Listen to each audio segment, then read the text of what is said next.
Meeting of the Annapolis City Council on Monday, July 27th, 2026. We'll call to order at 7 p.m. That's good. At this time, we'll have a moment of silence as we prepare ourselves for business ahead.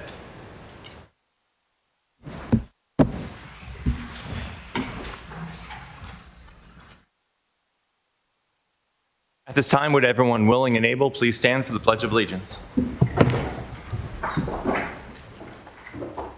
I pledge allegiance to the flag of the United States of America and to the republic for which it stands, one nation, under God, indivisible, with liberty and justice for all. Thank you. Madam City Clerk, will you please call the roll? Yes, sir. Mayor Littman, Present. Alderman Huntley, Alderwoman O'Neill, Alderman Smith-Brown, Alderwoman Alsop Johnson. Here. Alderman Shannon Meyer. Alderwoman Conti. Here. Alderman Savage. Present. Alderman Thorpe. Present. Thank you. Mr. City Attorney, please call the next item on the agenda. The next item on the agenda is the approval of the agenda. At this time, I'd entertain a motion to approve the agenda. So moved. Thank you, Alderwoman O'Neill. Is there a second? Second. All those in favor, say aye. Aye. Motion carries. Mr. City Attorney, please present the next item on the agenda. The next item on the agenda is a ceremonial item, ID 15526, City Council citation to Dr. Charlestine Fairley. Thank you. This is for Dr. Charlestine Fairley, who is retiring very shortly, and we want to thank her. She is retiring from the Community Action Agency, which is in Ward 1. So if Harry, you'd like to join me.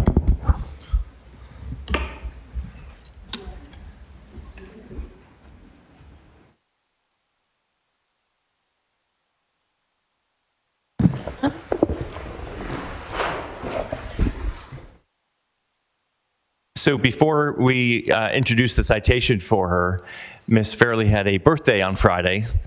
I won't share her age, but she is free to. And so the alderwoman behind you, Daisha Conti, has a little birthday treat for you.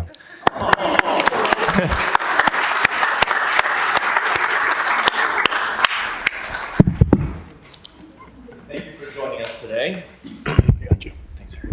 On behalf of the residents of the City of Annapolis, we are pleased to confer upon you the City Council citation to congratulate you on your tenure as CEO of the Anne Arundel County Community Action Agency. Your important work on youth development, economic mobility, workforce development, and reentry services has changed the lives of countless people. Thank you and congratulations on your retirement. On behalf of me as mayor, the entire city council, and the residents of the city of Annapolis, we're pleased to confer this citation to you.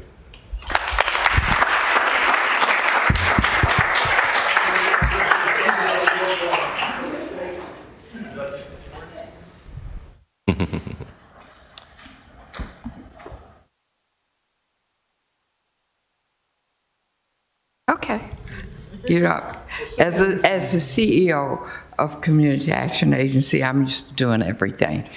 During the time I served as the CEO of the agency, which I've served for 8 years, I took the job with the anticipation of just doing 3 years. So it's 8 years, it's time for me to go. But frequently, I reminded people that I was a working CEO. I did not get to as many meetings as I should have, but it was important that I stay at that agency and get the work done. So I'm delighted on behalf of the board of directors and personnel of the agency, as well as the individuals that we served during the time I was CEO. Many people do not understand that Community Action Agency is the designated anti-poverty agency for the county. And Anne Arundel, Annapolis, is in the county. We served everybody who darkened our doors, who needed help. We did not serve individuals according to zip codes. So with that, I'm going to say thank you. Thank you. I am truly honored, as I'm not an Annapolitan, but I think I am. I've been here almost 4 decades, but I think of myself as an Annapolitan. But this is a great honor, and I do appreciate it. Thank you so much. Thank you.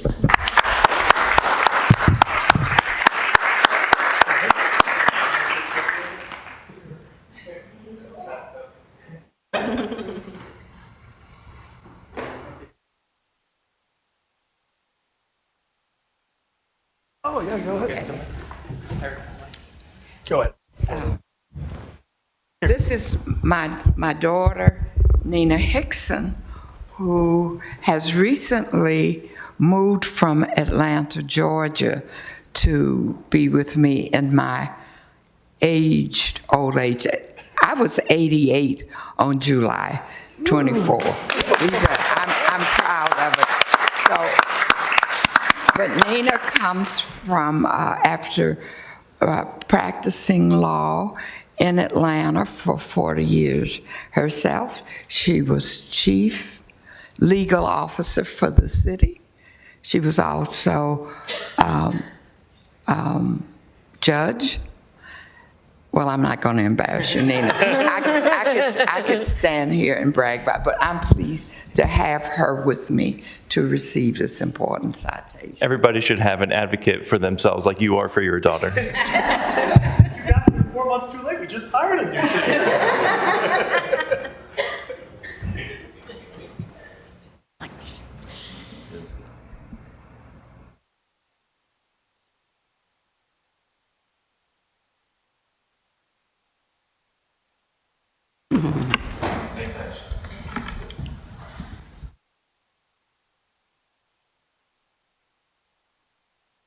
Mr. City Attorney, please present the next item on the agenda.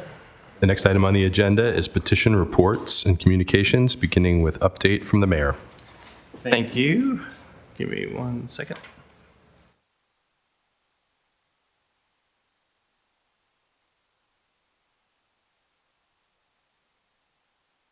Okay. Good evening. This is going to be our last council meeting before we take our August recess. During that month, the City Council goes on recess, meaning that we'll have no City Council or committee meetings, but of course the work of city government continues. The next City Council meeting is scheduled for September 14th. I get to share a note of appreciation from a couple of city residents. Eric Lashinsky, who serves as Chief of Comprehensive Planning for the Department of Planning and Zoning, recently received this email from 2 Annapolis residents, Jennifer Wilhoy and Yanis Kakoyeni. They reached out regarding the recent street safety project on Tyler Avenue. After getting permission from them, I'd like to share a snippet of their message. It reads, Yanis and I wanted to thank you again for all your hard work on the Tyler Avenue project. The road is now properly lined, and we've already noticed a huge difference in traffic. Drivers are obeying the speed limit, driving more courteously and respectfully, and it's only been 24 hours. Tyler Avenue is already starting to feel like a neighborhood again instead of a convenient cut-through route. Please pass along our thanks to everyone involved who was involved in making this project happen. It was truly a job well done by all. And so I certainly want to echo those sentiments and appreciate all the hardworking public servants who made this happen. Appreciate Eric and the rest of the team at Planning and Zoning for implementing this project so effectively. And we have our Director of Planning and Zoning here on my left. And I also thank the previous council and mayor for collaborating on these plans to develop for Tyler Avenue. Feedback like this certainly shows that here in the city, that government listens, and we listen to the residents who are having the issues that they're having, and we work together on solutions, putting in the work to follow through, and we'll certainly continue to make life better for Annapolis residents in ways that they can see. Some updates on job vacancy news. The posting for the harbor master position is almost closed. Anyone listening who is interested should apply immediately. It closes early this week. In addition, the city has posted the job announcement for police chief. That application period closes August 3rd, and then the Police Chief Selection Committee will evaluate the applicants, taking into account the feedback that they've gotten through the recent community engagement sessions and the public survey. When they conclude the interviews, the committee will then send the list of applicants and finalists to me and the city manager. We'll interview the finalists, and then I'll nominate one of them for the position so that my colleagues here on the council can vote on whether to confirm that nominee or not. The link to the job posting can be found on the Police Chief Community Input page on annapolis.gov. This page has all the information you might need regarding the police chief search process. We've been hearing a lot about and focusing our efforts and attention a lot on housing issues lately. As one step to share guidance, we recently posted on our Trending Topics feed, where we periodically update and provide updates on pressing issues in Annapolis. This post is titled, "Who was responsible for what? A Tenant's Guide." And here's a short section. Living in an Annapolis rental property involves a shared responsibility between tenants, landlords, and the city. Understanding each person's or entity's role can help ensure that housing remains safe, well-maintained, and compliant with applicable standards. This guide will help you understand how the pieces fit together, especially regarding your unit's licensing and the property's maintenance. Please read the full trending topic. Go to annapolis.gov and search Trending Topics. Next, I'd like to share some news from our fire department, and I am looking at our fire chief here. Not sure he knows what's coming. So he gave me a look that said he did not. In May of this year, the Annapolis Fire Department established the Whole Blood Program. This program allows Annapolis paramedics to provide blood transfusions to patients in the field before they reach the hospital. Since then, paramedics have given 6 pre-hospital blood transfusions in Annapolis. The fire department recently held a ceremony honoring the paramedics who administered the first of these transfusions. They had been treating a patient who'd sustained multiple traumatic injuries. By giving the patient a blood transfusion before they arrived at the hospital, they significantly improved the patient's condition. I want to thank our fire chief, Doug Romali, and the entire fire department for creating this program and doing what they do to keep Annapolis safe and healthy.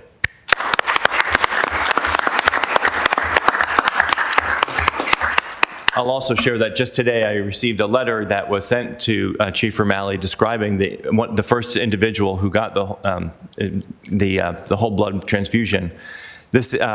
This individual had an extremely traumatic injury, lost a hand, and as a result, massive loss of blood. Their paramedics were able to get new blood, whole blood into this patient within 10 minutes of being on site, which was only 10 minutes after initial call went through. So they were able to stabilize the individual and help save this person's life, minus the awful injury that they had. I'd like to share an example of how the city is working on overdose prevention.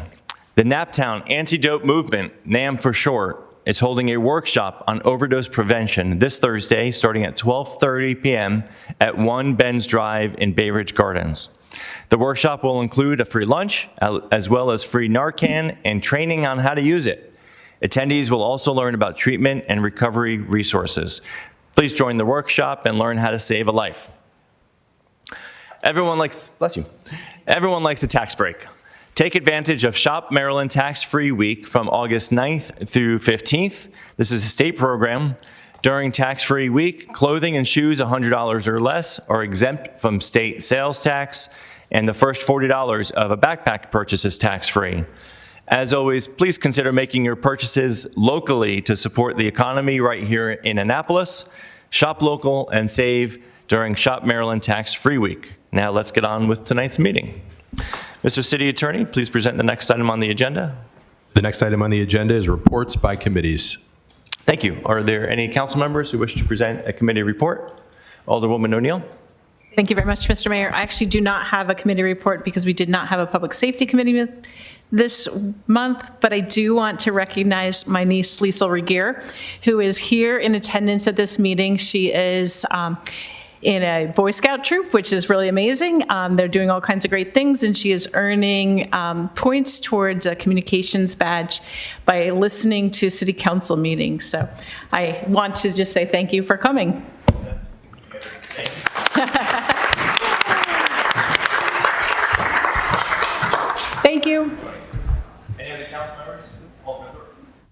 Thank you, Mr. Mayor. The Audit Committee met on this past Monday and discussed numerous items of importance of note.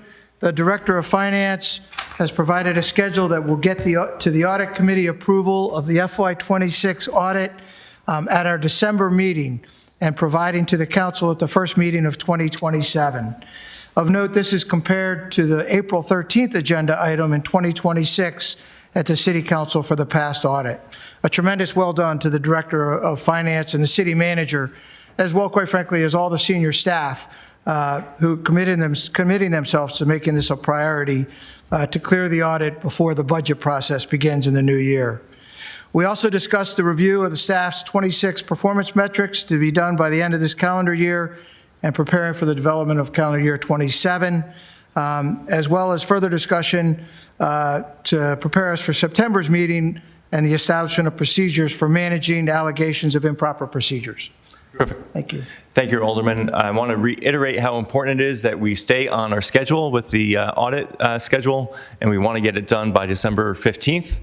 We're not going to have an instance where, like last year, it didn't get done until March. So any directors listening know that this is a top priority to make sure we stay on Karen's schedule, the finance director's schedule. Alderman Huntley? Just want to make sure all my colleagues are aware that the Finance Committee did have a brief special meeting last Friday outside of our normal schedule. It was possibly the shortest committee meeting that you've ever seen in history. What we wanted to do is make sure that we got some time-sensitive legislation out of the committee. We did not make any recommendation on it. We just voted to get it out of there. So just wanted to make everybody aware because that came together quickly among the members of the Finance Committee. But if you want to watch the minute and a half of recording, you can. Thank you, Alderman. Appreciate you making sure that we got through committee reports for that legislation. Any other alderpersons? Okay. Mr. City Attorney, please present the next item on the agenda. The next item on the agenda is comments by the general public. Thank you. During comments from the public may not speak on any item scheduled for a public hearing, which is tonight is limited to Ordinance 1226, removing streets from special residential parking district number 5. Otherwise, we're happy to hear you talk on any topic. I'm going to start by calling Leah Weiss, Stanley Struley Ashley, and then Kathleen Brooks and Sven Storm, and then I'll open up the floor to anybody else. Please start by stating your name and address, and you have 3 minutes. Okay. My name is Leah Weiss. I live at 212 South Cherry Grove, Annapolis, in Ward 3. I'm a musician who has interacted with the Art and Public Places Commission, which is what I'm talking about today. I have over 20 years' experience in developing and analyzing regulations on the side. With all due respect, I see no reason for Ordinance 2226, which is on the agenda for tonight as a first reader, that extends the temporary dissolution of the commission. The intent in February, when you passed Ordinance 426, was to quickly dissolve the commission, assess the problem, interview new candidates, and develop a proposal. All of that has happened. I think it's time to move forward. So once 426 sunsets on August 23rd, then the existing code comes back into play. In my opinion, Ordinance 1426, which would replace the current IPPC code, is a flawed and rather clunky piece of legislation, and several of the amendments offered to date essentially revert to the existing code. So rather than focus on amendments, and there's several right now, and more amendments, I think it's far less cumbersome to just convene a new commission, charge them with making recommendations based on their expertise as to how the existing code could be updated, including what has been offered in Ordinance 1426. There's really nothing preventing you from restarting the commission with a smaller group and then building it back up to 9. And I think that the arts community could really assist you in finding potential members from the wards that are not yet represented. I'm also concerned that a longer dissolution of the commission could endanger the funding, which has been mandated by state law and is meant to go solely to the commission, which at the moment does not exist. So for an ordinance that goes to first reader, a public hearing is required with appropriate notice, and that is in section 216-180. And Should this go to first reader, there are certainly others in the arts community besides me who would want to testify about this new ordinance at a public hearing, and I'm sure you'll want to hear from them as well. Thank you for the opportunity to testify today. Appreciate it. And next is, help me out here, Stanley Ashley? Having trouble reading that first name. Mr. and Mrs. Ashley?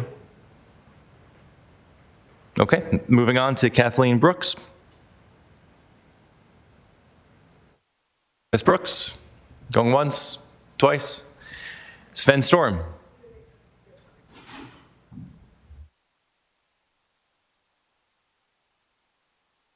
Come on, come on up, Mr. Storm. You guys have seen me. You're done, sorry. Seen me plenty of times. I brought up various issues that are important to those of us who live in the community, to those of us who live downtown. I'm sorry, Mr. Storm, did you start with your name and address? Oh, I thought you started with my name. Svade Storm. I live at 120 Dock Street, have a business at 130 Dock Street. Thank you. Please continue. The line between a public servant and a politician is distinct. One leads with service and the other with ambition. The difference is about trust. You see, a good public servant builds trust by putting people first. A politician erodes it, leaving communities more cynical and disengaged. The contrast is at the heart of why good public servants matter. They remind us that politics doesn't have to be corrupt, transactional, or hopeless. It can still be about service. Today, distrust in government is at a historic high. Over 50% of Americans say they don't trust elected officials. They assume that politics is about corruption, partisanship, and self-interest. And that's exactly why good public servants are more important than ever. Good public servants lead with integrity and responsibility. They listen to constituents and take responsibility for their outcomes. They put community needs before personal ambition or party loyalty and accept the sacrifices that come with their public service. On the other hand, politicians put donors, party, and personal gain above public interest. They use power as a tool for an advancement and treat elected officials or elected office as a career path and a platform for enrichment. They govern based on optics rather than outcomes. Most politicians are so inflated by their own hubris they cannot truly understand the needs of their community, let alone respond honestly. Good public servants rebuild trust by acting with integrity. They strengthen communities by listening and responding to real needs. They remind us that politics can still be about people and keeping communities functioning well. Good public servants rebuild trust in democracy. Jimmy Carter was an amazing example of honesty, integrity, and compassion in a public servant. He lived modestly before, during, and after his presidency and continued to serve communities through Habitat for Humanity and the Carter Center after leaving office, rather than cashing in from his time in office. As you guys take the month of August off, I hope you'll use this time to reflect on your role in city government. Are you a public servant or a politician? And maybe ask yourself how the community would answer that question. Thank you, Mr. Storm. I'll give another chance to Mr. and Mrs. Ashley and then Kathleen Brooks. Either of them return to the chambers.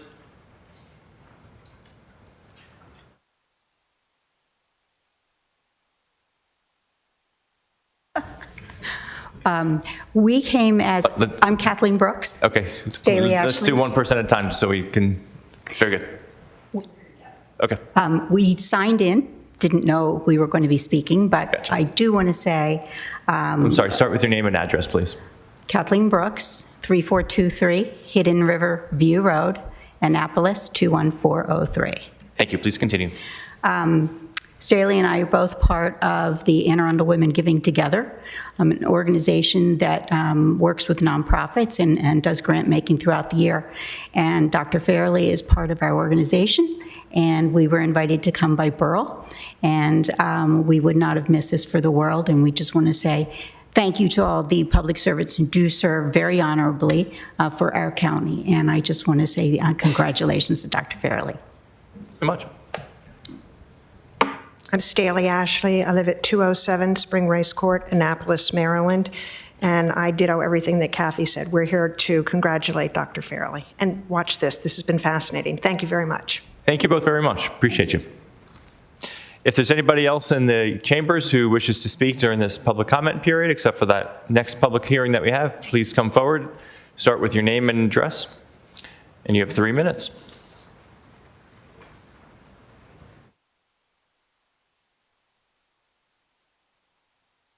Right there, please.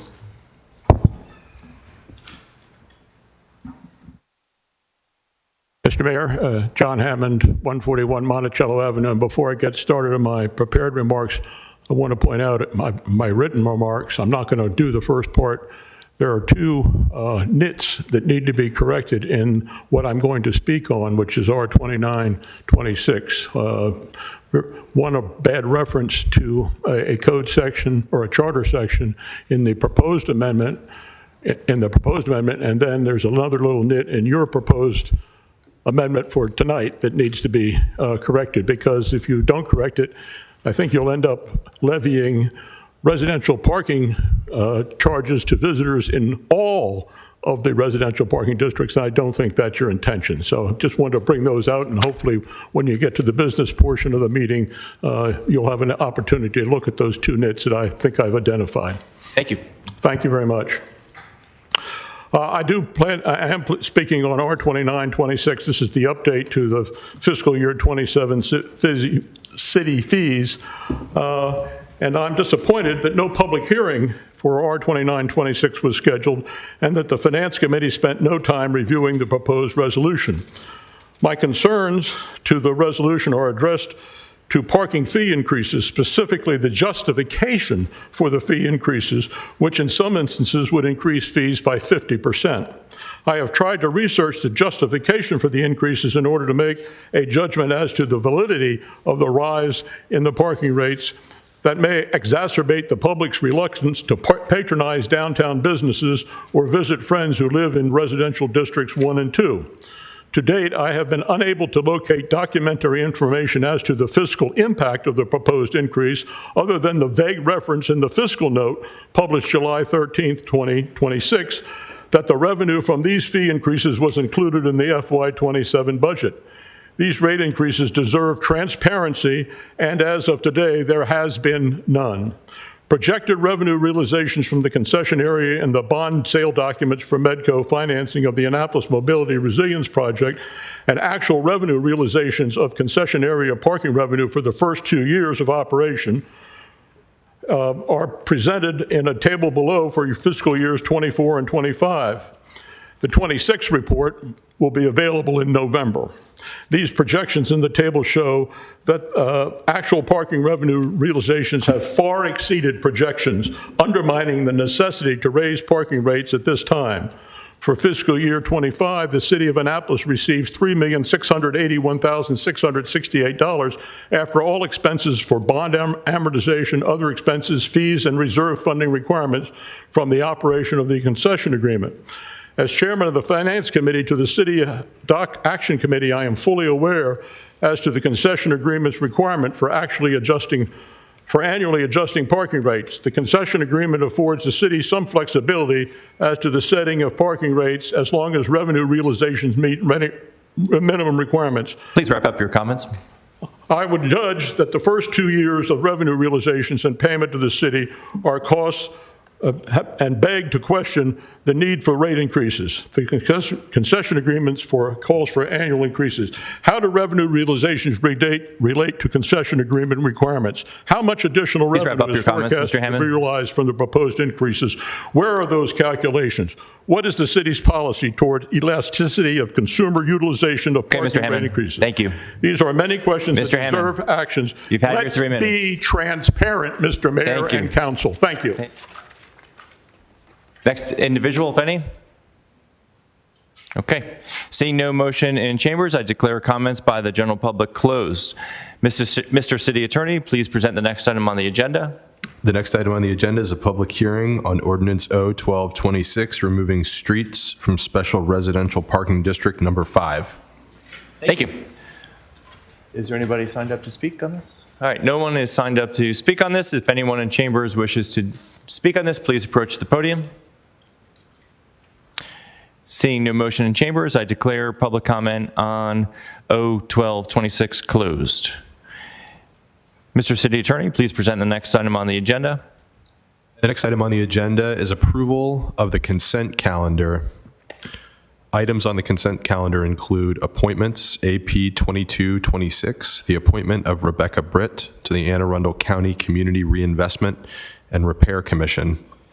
Supplemental appropriations under $50,000, SA 227, Grant Annapolis Police Department. This supplemental appropriation from surplus funds, Anne Arundel County, Maryland Department of Health. Thank you. Any objections to the consent calendar? Okay, I'd entertain a motion to approve the consent calendar. Thank you, Alderman Schandelmeyer. Is there a second? Second? Thank you. Madam City Clerk, please call the roll. Littman, Aye. Alderwoman Conti, Alderman Savage. Aye. Alderman Thorpe. Aye. Alderman Huntley. Aye. Alderwoman O'Neill. Aye. Alderman Smith Brown. Aye. Alderwoman Alsop Johnson. Aye. And Alderman Schandelmeyer. Aye. Yes, you got it right. The next item on the agenda is business and miscellaneous items, beginning with ID 15426, the preliminary review of petition for annexation of Bay Ridge Road. Thank you. I'd invite the petitioners, their representatives, and the Director of Planning and Zoning to the front desk and ask that the Director of Planning and Zoning start the presentation by helping us with context. This is this council's first petition for annexation, so if you could help us to set the stage of what we're doing and what's next. And of course, start by introducing yourself. Good evening, everybody. Chris Jakubiak, Planning and Zoning Director, City of Annapolis. The city has received a petition for annexation, and I just wanted to take just a moment to introduce the relevance of that. Annexation is the process by which the city incorporates land within its borders. So it's a way that the city's boundaries grow and expand. If we do it right, annexation is also the process by which we implement our comprehensive plan. And in the case of the current proposed annexation that you will soon become familiar with, the comprehensive plan calls for annexation. It specifically identifies this parcel of ground and recommends that it be incorporated into the city of Annapolis. So tonight's event is about you as a city body receiving the petition and submitting it for comment and review by the various departments and agencies in city government or the Planning Commission.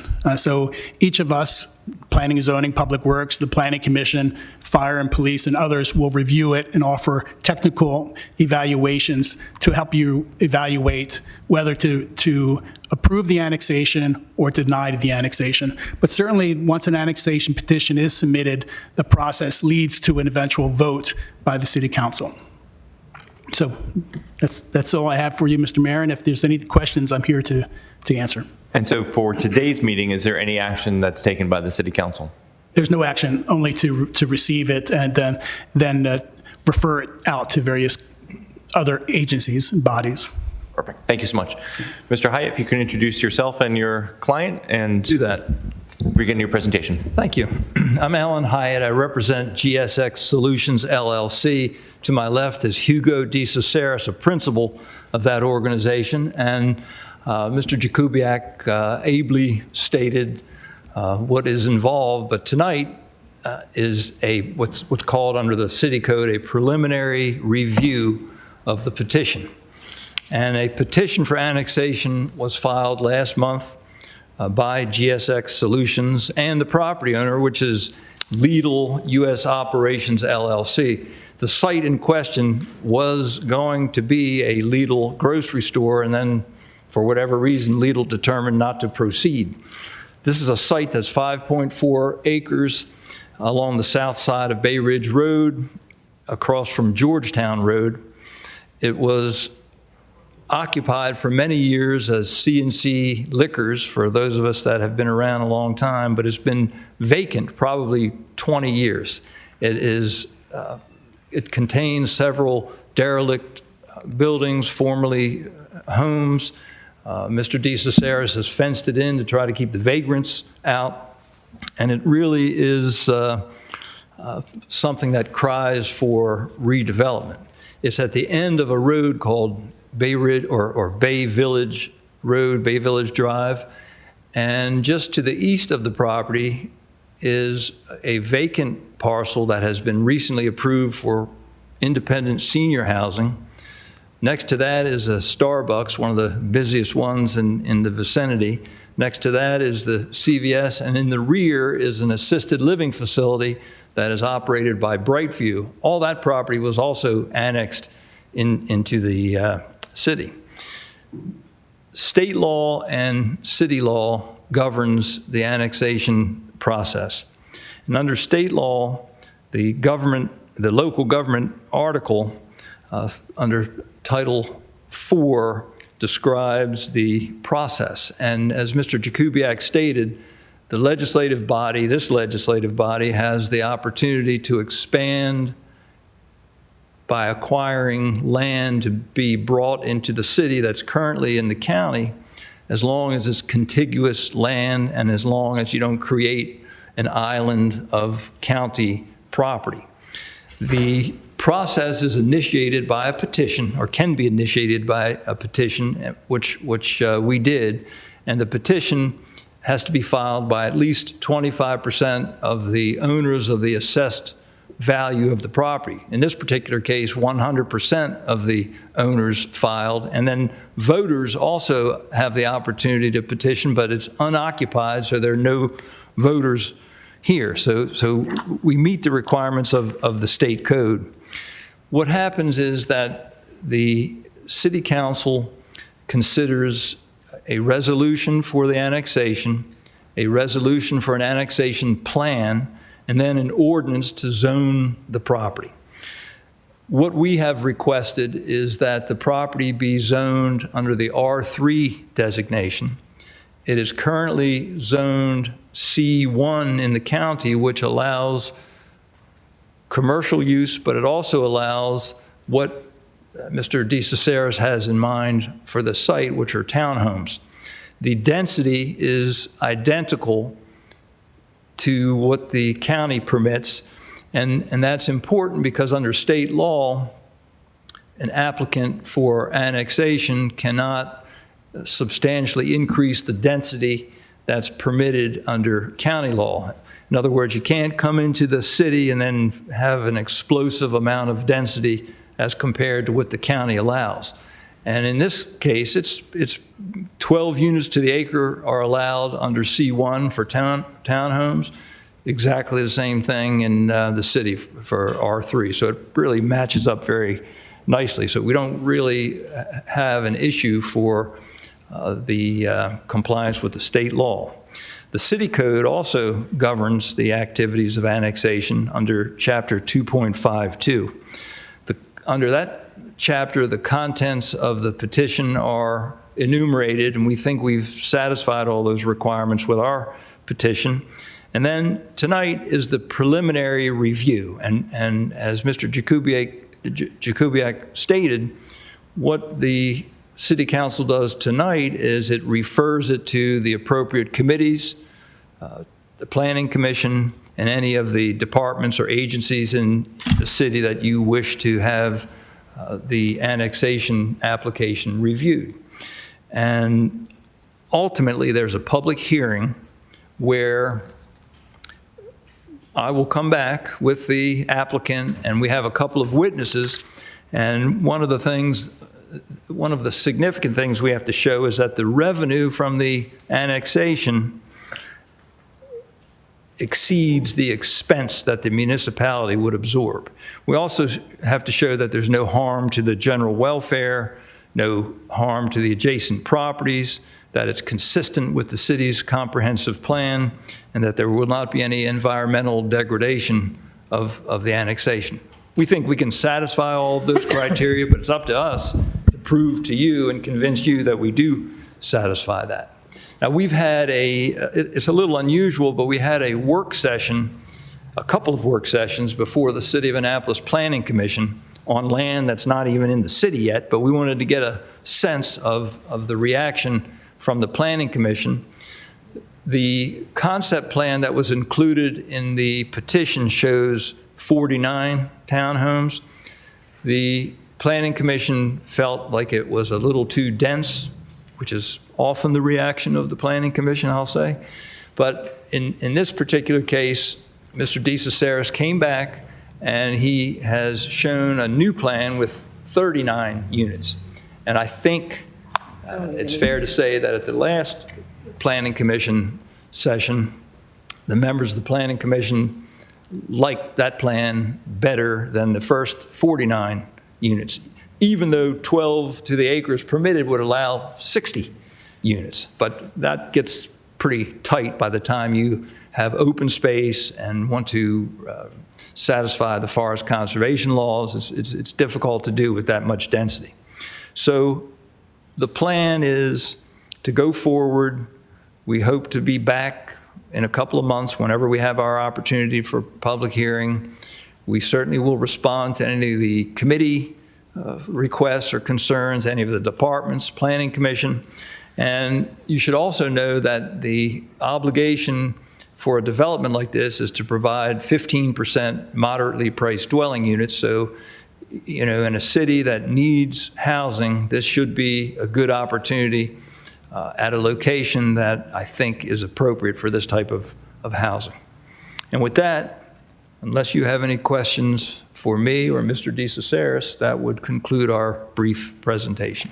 Thank you. I'm sure we'll have a couple questions. I have one to start, and maybe it's for Mr. Jakubiak. The annexation itself is separate from the planning approval process, correct? So that when you come back, when the petitioner comes back, asks the council to approve the annexation, that doesn't approve whatever the project is. It's just approving that annexation from the county to the city. Is that correct? Yes, but there is a nuance there, because should the annexation resolution or annexation agreement have conditions that say the developer or the petitioner will develop the property in substantial conformance with the conceptual plan, then you've conveyed to the applicant and conveyed to the Planning Commission what the rules of the game are, so to speak. But the decisions are two separate. First, the annexation, and second, the development approval. Thank you. And does it come back to us in the form of a resolution that we're asked to vote on? Yes. Okay. Ultimately, you'll have a resolution to act on. Okay, very good. Council members, got any questions? Okay. Alderman Schandelmeyer? Thank you, Mr. Mayor.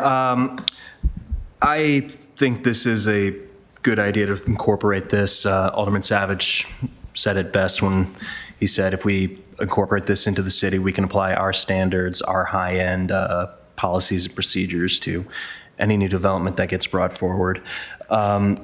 One question that I have is, so very recently there was an approval to expand the senior center right next door. This is not part of that approval, correct? This is entirely separate?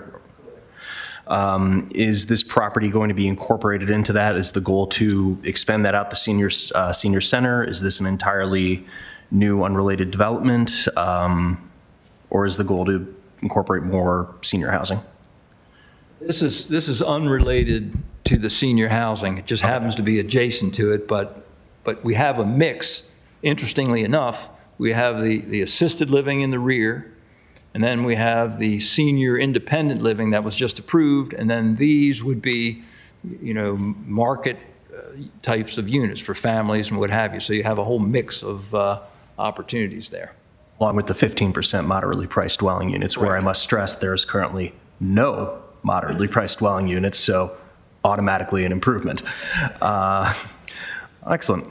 One thing I do want my colleagues to be aware of whenever we start discussing any type of annexation and density and development, though, the land value infrastructure study, which my colleagues in the Rules and City Government are aware of, which my returning colleagues are aware of.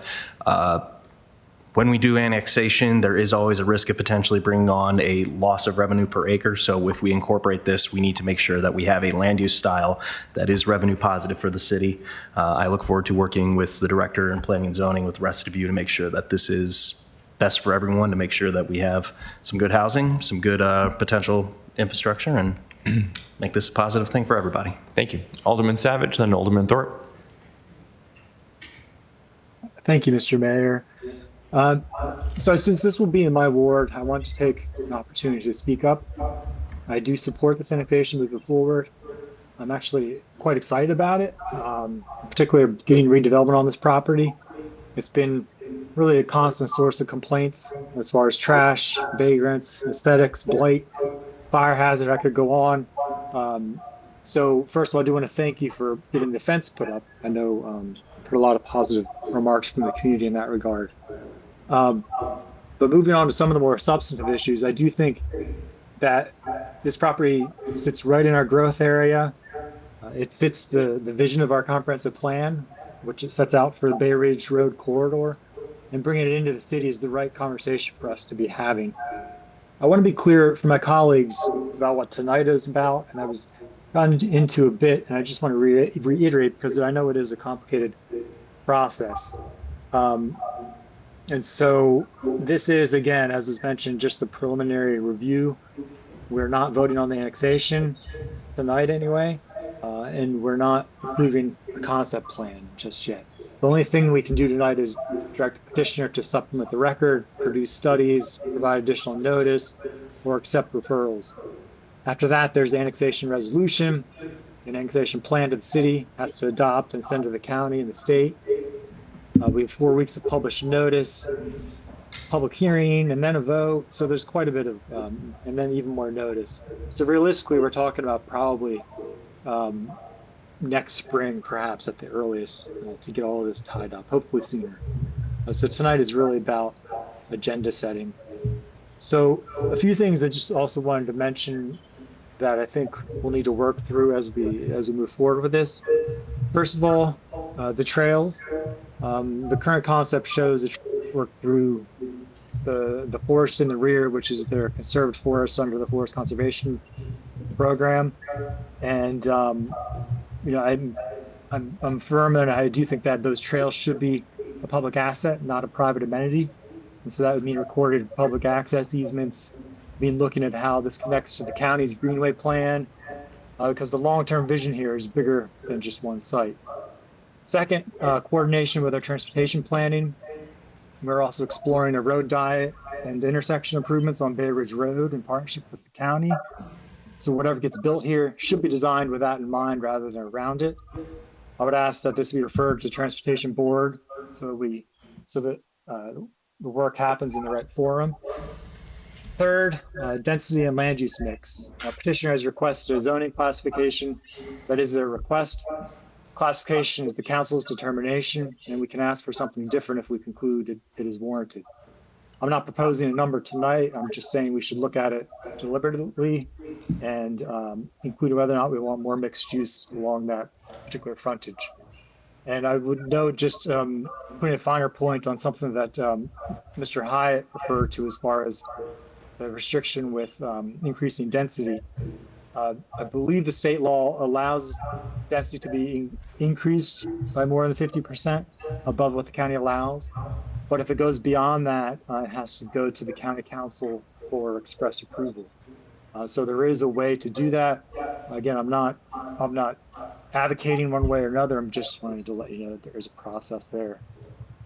Fourth, and this one is broader than the petition, I just want to make sure we start a conversation with staff about updating our road standards to allow the kind of narrow pedestrian-first streets that you see in older parts of the city, as well as like what some of us have seen abroad, and about making sure our fire code has the flexibility to allow us to build that way. Right now, our standards make it very hard to rebuild the kind of place downtown Annapolis already is. That's a separate piece of work, but it bears on what's possible on sites like this, and also lead to better designed housing, more community space, and again, narrower, safer roads. So I'm just flagging that here. Lastly, I'd just be asking, I know we still might need to settle on a referral process, but I would ask that it be referred to the Planning Commission, Transportation Board, as well as Department of Public Works and Planning and Zoning and Fire Department. And so in any case, none of this is designed to slow the petition down. I really just want to build off of this and make sure it's something that everybody can be happy with. So again, thank you to the petitioners for putting this package together, and look forward to working with you and staff moving forward. Thank you, Mr. Mayor. Thank you, Mr. Mayor. My question is just a point of clarification. So thank you very much for the in-depth explanation. I appreciate it, Mr. Hyatt, Mr. Jakubiak. Mr. Hyatt mentioned tonight referring it to the Planning Commission, and then Alderman Savage just talked about referring it to a group of people. Can we clarify what happens tonight? Is tonight movement to the staff for work and followed by other actions? Can you clarify that for us? Sure, Mr. Jakubiak. It's both through the staff, that is the city departments, like the ones that Alderman Savage mentioned, and to the Planning Commission, referral to the Planning Commission, or to the Transportation Board or any other city agencies that you may wish to forward it to. So it's both. Which ones are you recommending? Fire, police, transportation, public works, planning and zoning, and finance. And Planning Commission? And, of course, to the Planning Commission. Thank you. Alderman Huntley? Yeah, I have a clarification about what we're talking about here. You just said refer it to fire. We don't normally refer things to departments. Do you mean we would refer to the Public Safety Committee? Is that your recommendation, Director Jakubiak? No, it's to the department for staff review, a technical review. Most of it will be through the fire marshal's office. But yes. Got it. So we're not talking about legislation. You were still talking about the staff portion. Sorry, I misunderstood. I did also have a question, if you don't mind, Mr. Mayor. Please go ahead. Oh, sorry. Yeah, go ahead. I'm still confused because we generally don't, as Alderman Huntley said, refer to departments. It seems to me that planning and zoning has this for action and coordinates within the city staff. So I'm trying to figure out where this leads to for what action. Right. So I view it the same way. The city manager and planning and zoning will determine which departments need to review it. And through the city manager's leadership, those departments will get it as directed and advised, as recommended, I'm sure, from the planning director. Is that a better way to say it? I do like that. That's fine. Okay. Clarifies things. And the planning commission, because obviously that's separate. Alderman Huntley? First, I wanted to second Alderman Savage's comments about making sure that we don't have things in our code that prevent us from building the parts of our city that people like the best. I think, and he mentioned fire, which is definitely one of them. We should make sure our trucks fit our streets, not our streets fit our trucks. So just appreciate you calling that out, Alderman Savage. My question, and I'm looking at Director Jakubiak because I'm asking for an opinion, but I'm asking you an opinion about something Mr. Hyatt said, so you both have the opportunity to defer to the other one. This state law that was mentioned that we can't have higher density when something gets annexed to a city than in the county, that seems like dumb growth to me. Cities are where density should be. Is in your opinion, is that something that the city should be looking to see changed by the state? Well, think about it this way, and I'm not advocating for it, but I want you to see the other perspective. If there was a substantial land holding on the edge of a city, neutral, anonymous city. And the city or the county had a low-density zoning on that because its facilities were so inadequate that any development would impact them to such a degree that the schools couldn't function, for instance, or the roads couldn't function. They may have some reluctance to see the city annex it and triple or quadruple or multiple times increase the density. So that's essentially the provision that was adopted in, I think, 2004, 2006 by the General Assembly to shortcut that. There is a pathway, and the alderman mentioned it, though. If the density is substantially greater, it can be presented in front of the council of the county or the executive of the county for an express approval, not express meaning fast, but expressly approving it with the knowledge that the density will be substantial. So it gives the county time to grapple with the growth changes and deal with it. Or if the county denies that express approval, the property can sit within the city for 5 years before the city approves a development plan. So the city still has an out. It just means that the developer sits there with the zoning in place without any approval for 5 years. And presumably that 5 years gives the county time to accommodate the anticipated growth. Okay, not quite so black and white as we first heard, so that makes a lot more sense. Thank you. And as an aside, there was legislation in front of the General Assembly this year and previous years to repeal that section of Maryland Code or substantially modify it. I don't think it was adopted, though. Good to know. Thank you.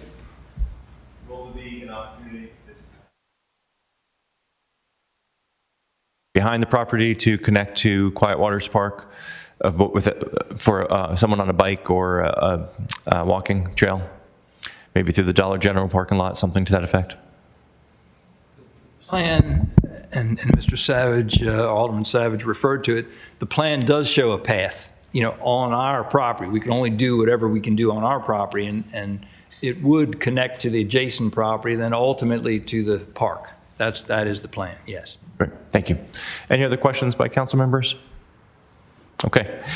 I'd entertain a motion to the applicants to work through the city manager's office with the relevant departments as recommended by the director of planning and zoning and in coordination with the city manager, in addition to the planning commission.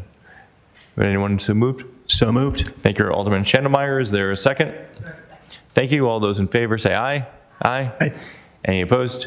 Motion carries. Thank you. Thank you. Mr. City Attorney, please present the next item on the agenda. The next item on the agenda is ID 15826, report on short-term rentals. Thank you. Mr. Jakubiak, you're trying to be efficient with your time here. Please read. Chris Jakubiak, Planning and Zoning Director. Thank you, and whenever you're ready. Ordinance 4025 established a moratorium, a one-year moratorium on the approval of short-term rentals in Annapolis. And as part of that, there is a directive that the department shall, or the city manager actually, should report monthly on the status of short-term rentals and the number of rentals that are licensed in the city, the number of short-term rentals that are licensed for USNA commencement, boat show, and special events, and the number of new enforcement actions taken during the preceding month. And so this is what this is. It's just a brief report. The licensed short-term rentals total 304, plus there are 36 registered rentals for the commencement, boat show, and other special events. So we're at 340 total short-term rentals in the city. And in June 2026, we took 2 new enforcement actions. We have 33 total enforcement actions, by the way, underway related to short-term rentals in the city. What was the number? 30 what? 33. Okay. Yeah. Thank you. Any questions by the council? Alderwoman O'Neill. Thank you very much, Mr. Mayor. Do you have the data on how many of the boat show commencement we had prior to the moratorium? And I guess in the year prior? Do you have that in front of you? I don't have it in front of me. But those are not affected by the moratorium, so we could still approve those. I was just wondering if it's significantly increased, or are people trying to skirt the issue and just say that they're renting for 1 month? I think it's on par with previous times, previous months, but we could check. Yeah. Thank you. I was just going to ask, Director, if you make any distinction in these numbers between owner-occupied and non-owner occupied. Is that something you have a breakdown on? I don't have the breakdown with me tonight, but we do break those down. Cool. I didn't prepare for that question. Sorry. Yeah, I'm just curious because I think as our moratorium stands with that distinction and as our density cap stands, we're trying to see fewer of the non-owner occupied ones. And so we could theoretically have a scenario where we're seeing more overall as we're decreasing that non-owner occupied version.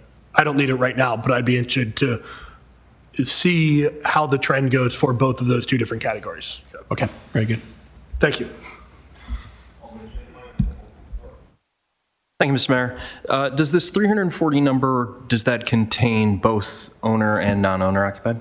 Yes, it does. Okay, thank you. So, and I apologize if this is outside of the realm of what the presentation is supposed to cover today.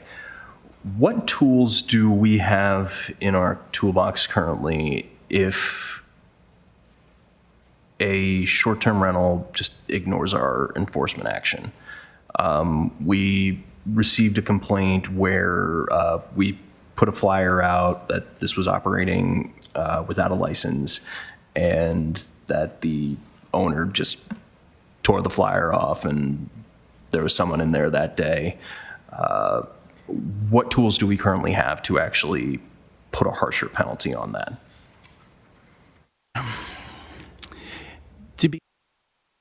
If you want to be a scofflaw when it comes to zoning, land use related licensing, it's easy to do.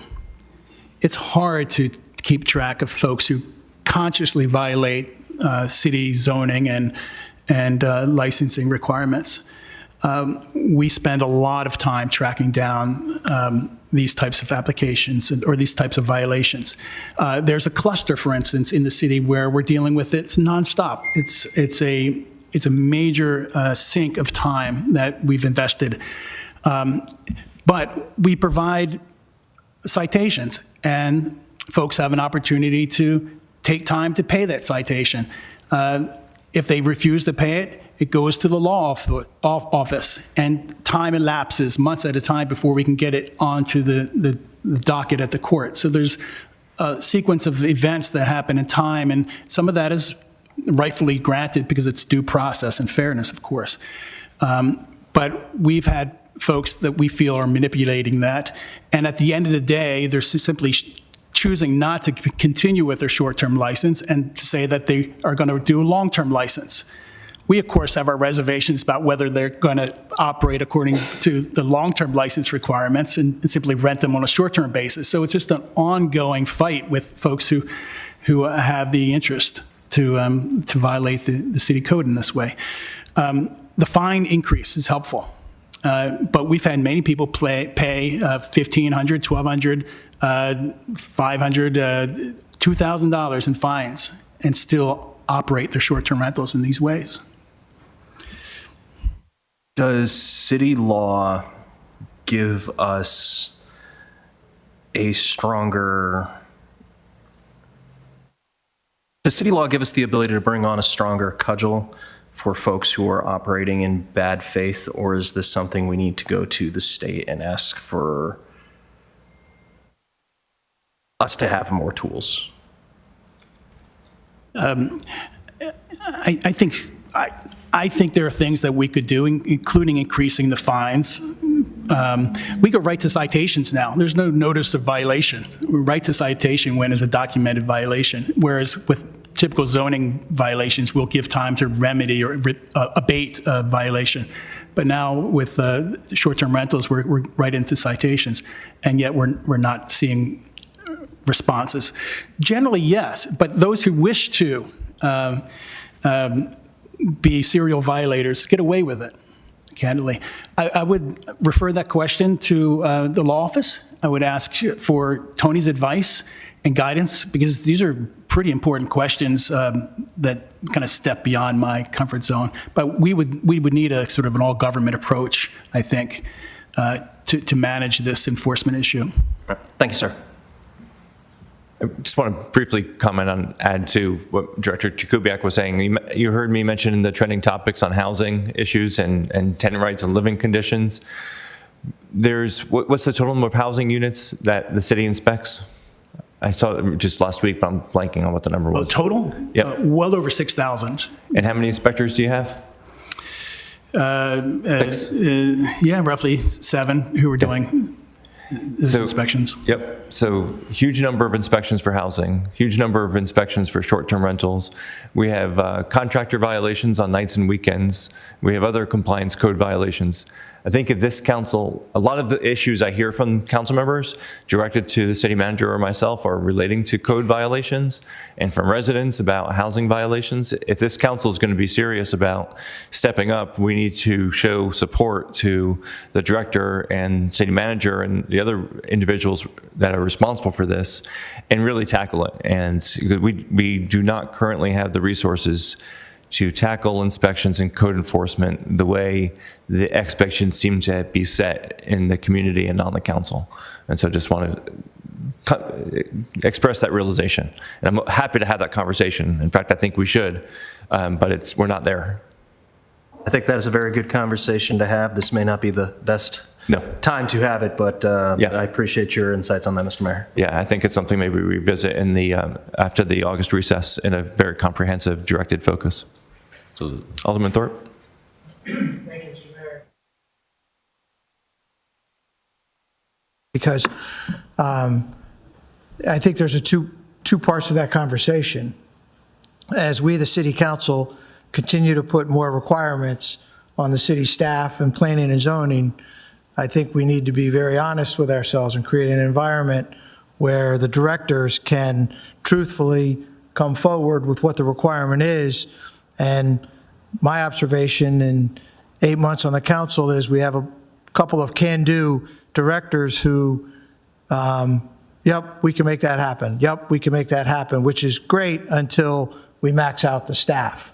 And then similarly, I would totally associate myself with you and Alderman Schandemeyer to the point of, I do think the residents are asking us to enforce that, to enforce many things, and short-term rentals is probably on the top of the list, as well as I see the Director of Transportation here, parking enforcement, which he's taken on very enthusiastically. So I have a couple questions, and maybe they're actually observations and piling on to what I just said, but when your report came out and I sent it to the residents in Ward 8, I received a lot of people saying to me, I didn't know we needed to register for commissioning week. Our website clearly states it. It's a little hard to follow the portal through to that.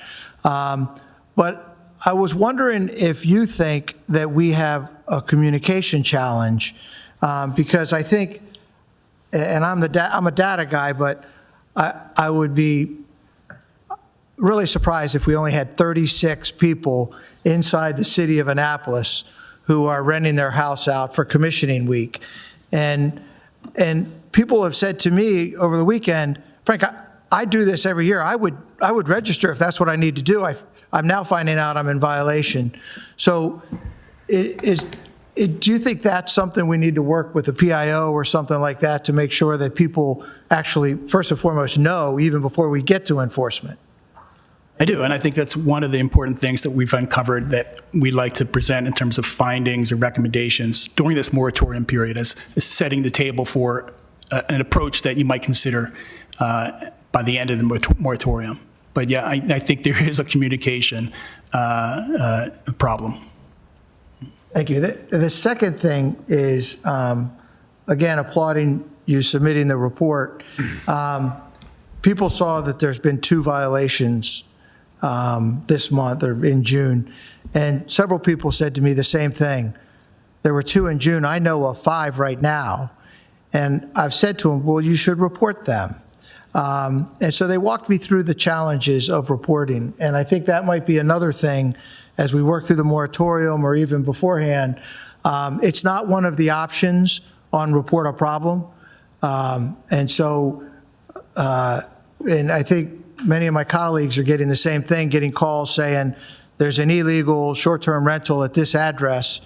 And us telling them, well, you need to report it. And if we could make that a little more straightforward, I think it would be in the best interest of our residents. Good. Thank you. All right. Thank you. And thanks for your continuing effort. I know this is a heavy lift, so thank you very much. Thank you.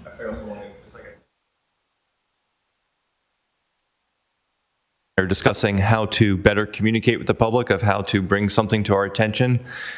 Just like there's parking and we have 3 different apps, while we're reporting a problem, we have like 5 different ways. And if it's this, then this, then this, then if it's this, then do this. And it's confusing, frankly. It's confusing to us internally, and we know a lot about it.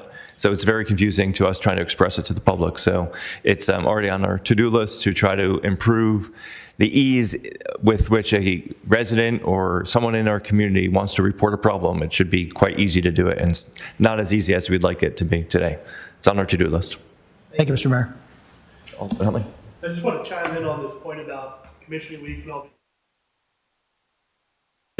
But I think, in my mind, to the extent that there is a communication problem, it stems from a disconnect between our procedure and our code, where our code could not be more clear that you do not need a license to operate during commissioning week and boat shows and other special events designated by the city council. It's in my opinion, like super straightforward that you just get to do it, no questions asked. And yet we are requiring people to register. And I understand there may be good reasons for that. I'm not trying to critique the director, but I think there is something more fundamental than a communication problem. There is a disconnect between 2 different policies. And I want to make sure that's part of our conversation.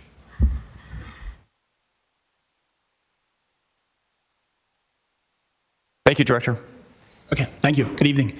And have a very enjoyable, much-deserved time off. Thank you. Unsaid is, and don't email me while you're gone. Sorry, I couldn't resist. Mr. City Attorney, please present the next item on the agenda.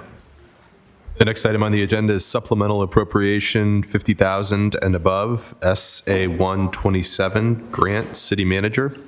Thank you. I'd entertain a motion to approve SA 127. So moved. Thank you, Alderman Thorpe. Is there a second? Second. Thank you. Any discussion? Okay. All those in favor say aye. Aye. Any opposed? Motion carries. Mr. City Attorney, please present the next item on the agenda. The next item on the agenda is legislative actions on first reader, beginning with Charter Amendment CA 326, expanding the preamble of the Charter of the City of Annapolis. Thank you. Is there a motion to adopt CA 326 on first reader? So moved. Thank you, Alderwoman O'Neill. Is there a second? Second. Thank you. Any discussion? All those in favor say aye. Aye. Aye. Any opposed? Motion carries. I refer CA 326 to the Rules and City Government Committee. Mr. City Attorney, please present the next item on the agenda. The next item on the agenda is Ordinance 02126, Resilience Authority of Annapolis and Anne Arundel County, membership and director appointment changes. Thank you. Is there a motion to adopt 02126 on first reader? So moved. Thank you, Alderman Thorpe. Is there a second? Second. Thank you. Any discussion? Discussion? Yeah. Okay. Alderman Huntley, then Alderman Smith-Brown, Rob, Alderman Savage is third. I just had a quick question for the city attorney about, and Mr. Mayor, you're super informed on this, so you might know too. But how locked in are we to having to pass exactly this? Because the county already passed this, and I'm just trying to understand the process here. Is this basically an up or down thing where there aren't any amendments? If we were to have an amendment, does the county then have to do an amendment? Could somebody just explain that to me? I want the city attorney to chime in, but I'm going to chime in because this is important to me. I want this council body to realize that for it to get to this point, it means the Resilience Authority Board recommended it and talked through what it wants and is asking the city and the county to do. Its executive director passed it along onto the county. The county executive and the county council agreed with the changes. They made whatever changes they had, and then they sent it to the city. So for this body just to insert changes, it's just realize how many other people were second guessing and going through that process. So just want to have that appreciation. Secondly, I think the answer, but on the substance piece, substantially it has to be the same. Otherwise, it has to go to the county council and they have to reconcile and agree to us. And if they don't, we're back at square one, which is no change.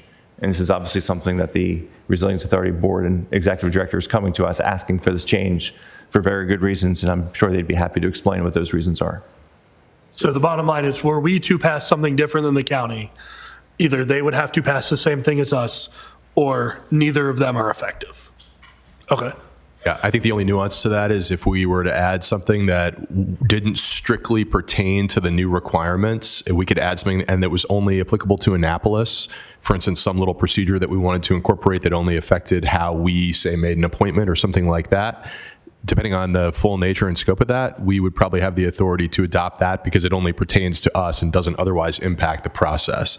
But again, that's sort of outside the scope of what the county has given us to look at. Thank you. Yes, thank you. Just for clarification, I know we're going to look at this when we get to the Rules and City Government Committee. Hold on. Yes, it's going to Rules and City Yeah, I just want to make sure.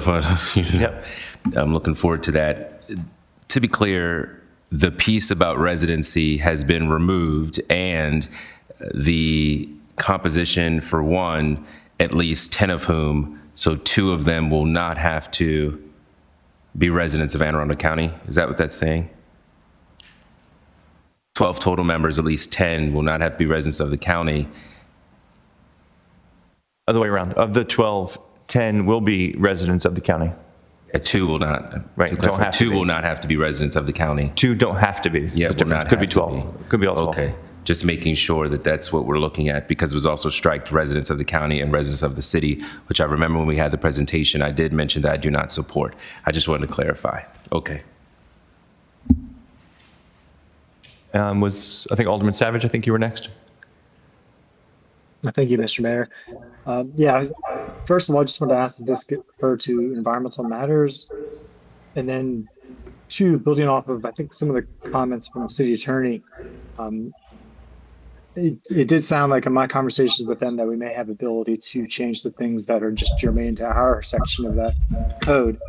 There are 2 things that I plan on looking into more in committee. One would be working in an amendment to add council confirmation before mayor appointment of the Resilience Authority members. And then the second would be an amendment that keeps residents of the city of Annapolis and inserts an end after that, just to make sure that our nominees have to also be residents of the city. That's all. Thank you. Thank you. Just to remind everyone, this is on first reader, so there'll be plenty of time for questions. But because of the nature of this process, I would ask that anyone with an amendment, proposed amendment, you get it in ample time so that our city attorney has the time to consult with his counterparts on the Resilience Authority and the county attorney to see if it would violate the clause that he was talking about, to see if anything that we do would require going back to the county. I think we want to avoid that if at all possible, please. Alderman Schedemeyer, is that your hand raising? Yes, sir, Mr. Mayor. I will caution my colleagues, though, see this as similar to how we do the negotiations with the unions or other high-end lease negotiations. We did these negotiations in very good faith. If we start messing with the internal mechanisms of it, it is really going to put a lot of sand in the gears. and that will have wider complications than a minor tweak here or there. It's going to blow up a lot more things than we intend to. So please don't do amendments. I would echo that and remember that the Resilience Authority is doing a lot of heavy lifting for the city right now. And even if it doesn't blow things up, you're just putting more work and more burden on them. We're keeping them awfully busy on doing resilience for the city of Annapolis. Thank you, Alderman Schandelmeyer. Anything else? Okay. All those in favor of adopting O2126 on first reader, please. Is there a motion to adopt O2126 on first reader? So moved. Thank you, Alderman Schandelmeyer. Is there a second? Second. All those in favor say aye. Aye. Aye. Any opposed? Motion carries. I refer O2126 to Rules and City Government and to the Environmental Matters Committee. Mr. City Attorney, please present the next item up on the agenda. The next item on the agenda is Ordinance O2226, extension of the temporary dissolution and restructuring of the City of Annapolis Arts and Public Places Commission. Okay, this should be another easy one. Mr. Mayor, I actually have a point of order on this. I'm looking at it right now, and I'm not seeing a fiscal impact note. Is that an error?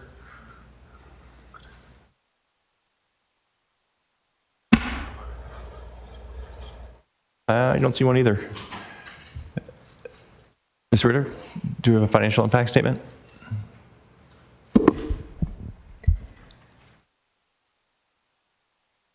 I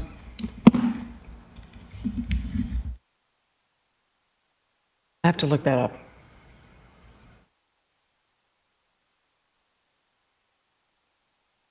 Director Ajayi, have you been consulted on whether there's any financial impact of this legislation?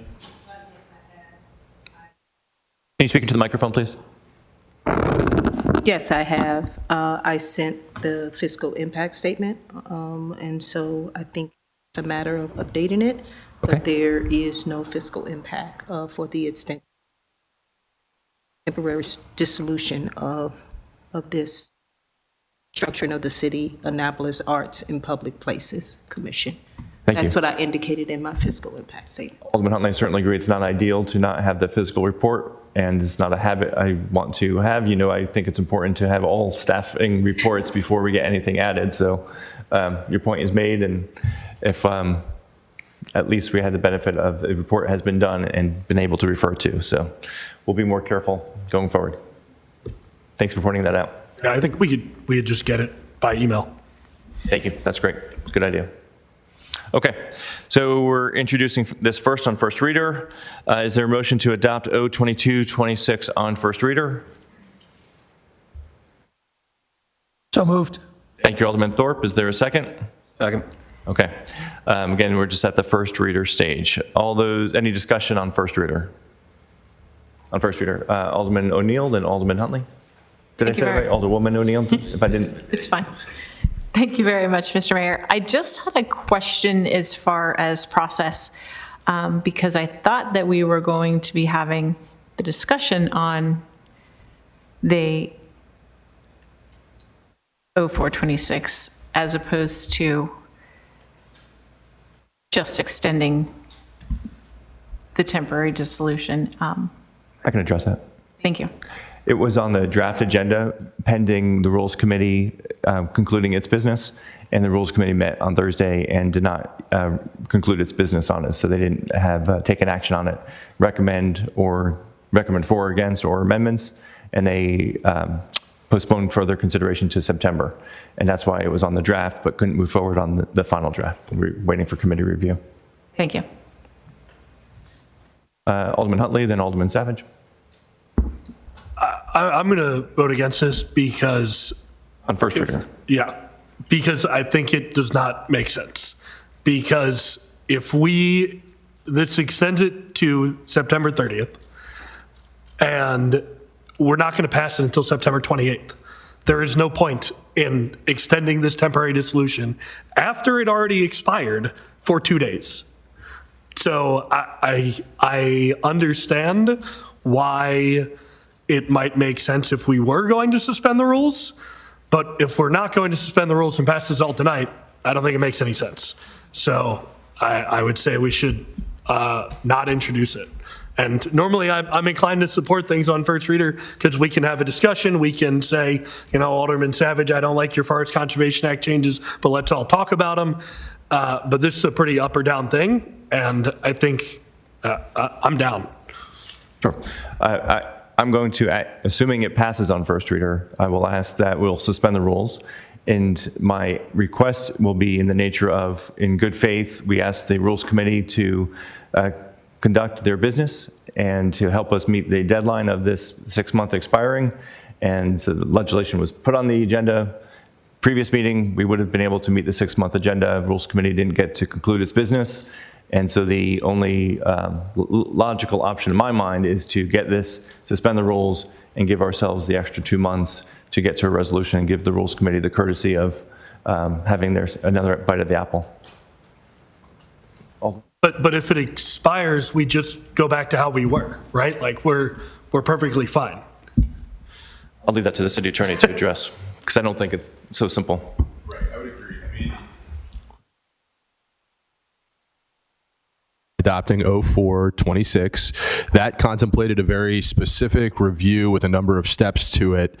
Right now, where we are partway through that process. Legally, the best thing to do is to continue the process that you have. There have been a lot of public comments that have been taken, a lot of different perspectives shared.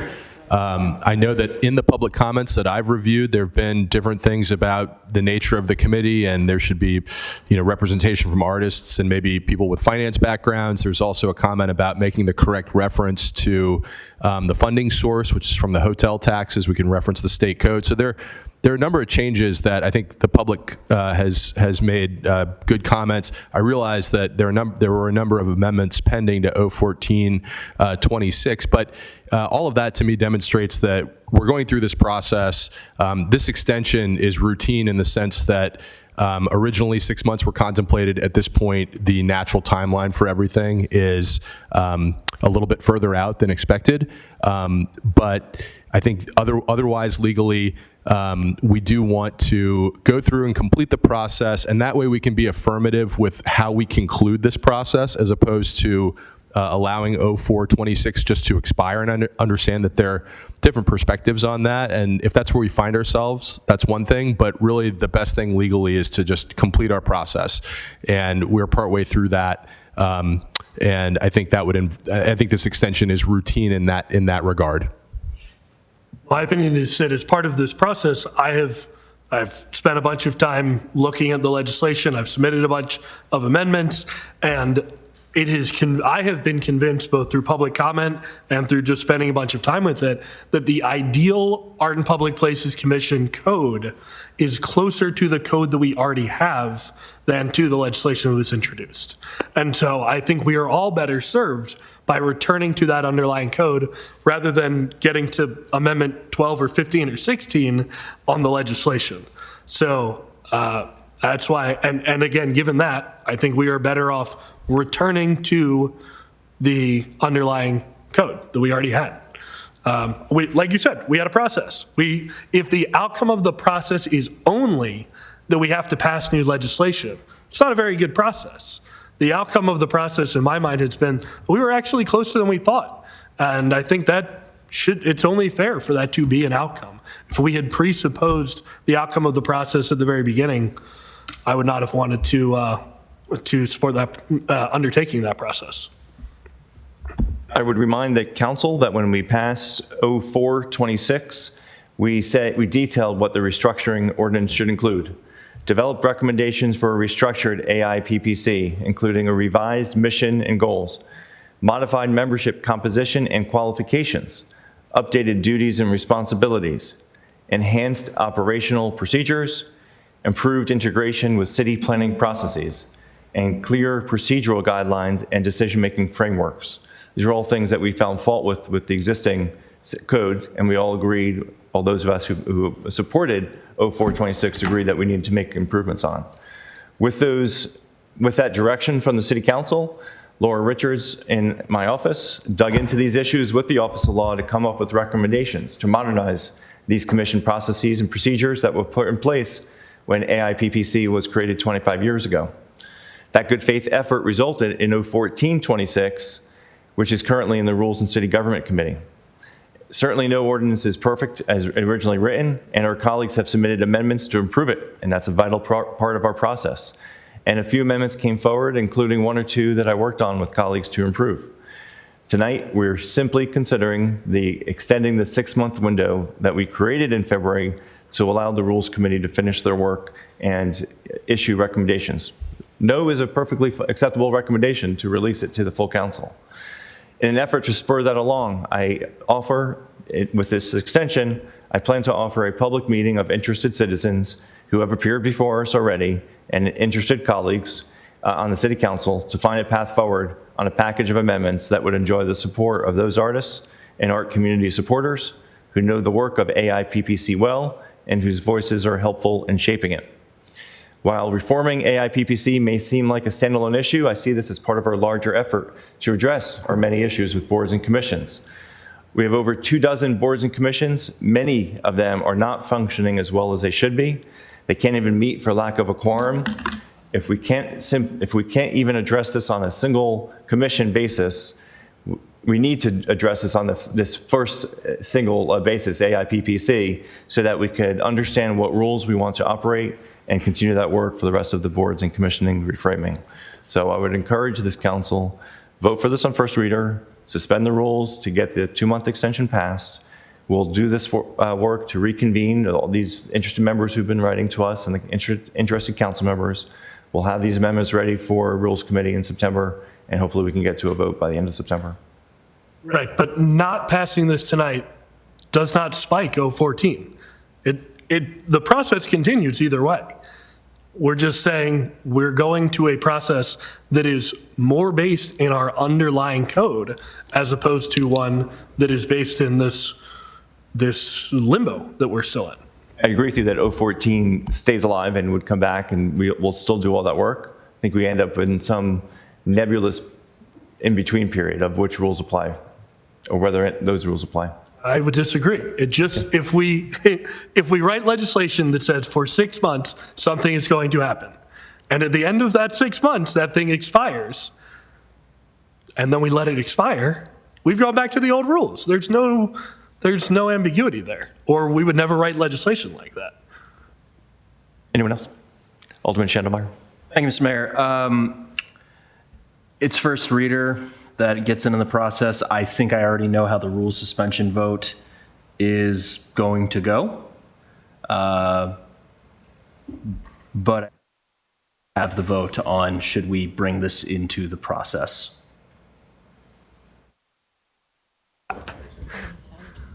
Thank you. Alderman Savage. Thank you, Mr. Mayor. Yeah, I tend to agree with our colleague from Ward 1. I'm not entirely sure this is needed. We heard that in testimony tonight, and we've also received others over email. I'm not quite sure, honestly, where I land on suspension of the rules. But I think something that, and I should back up a little bit. The reason why I'm not quite sure this is needed is because, again, if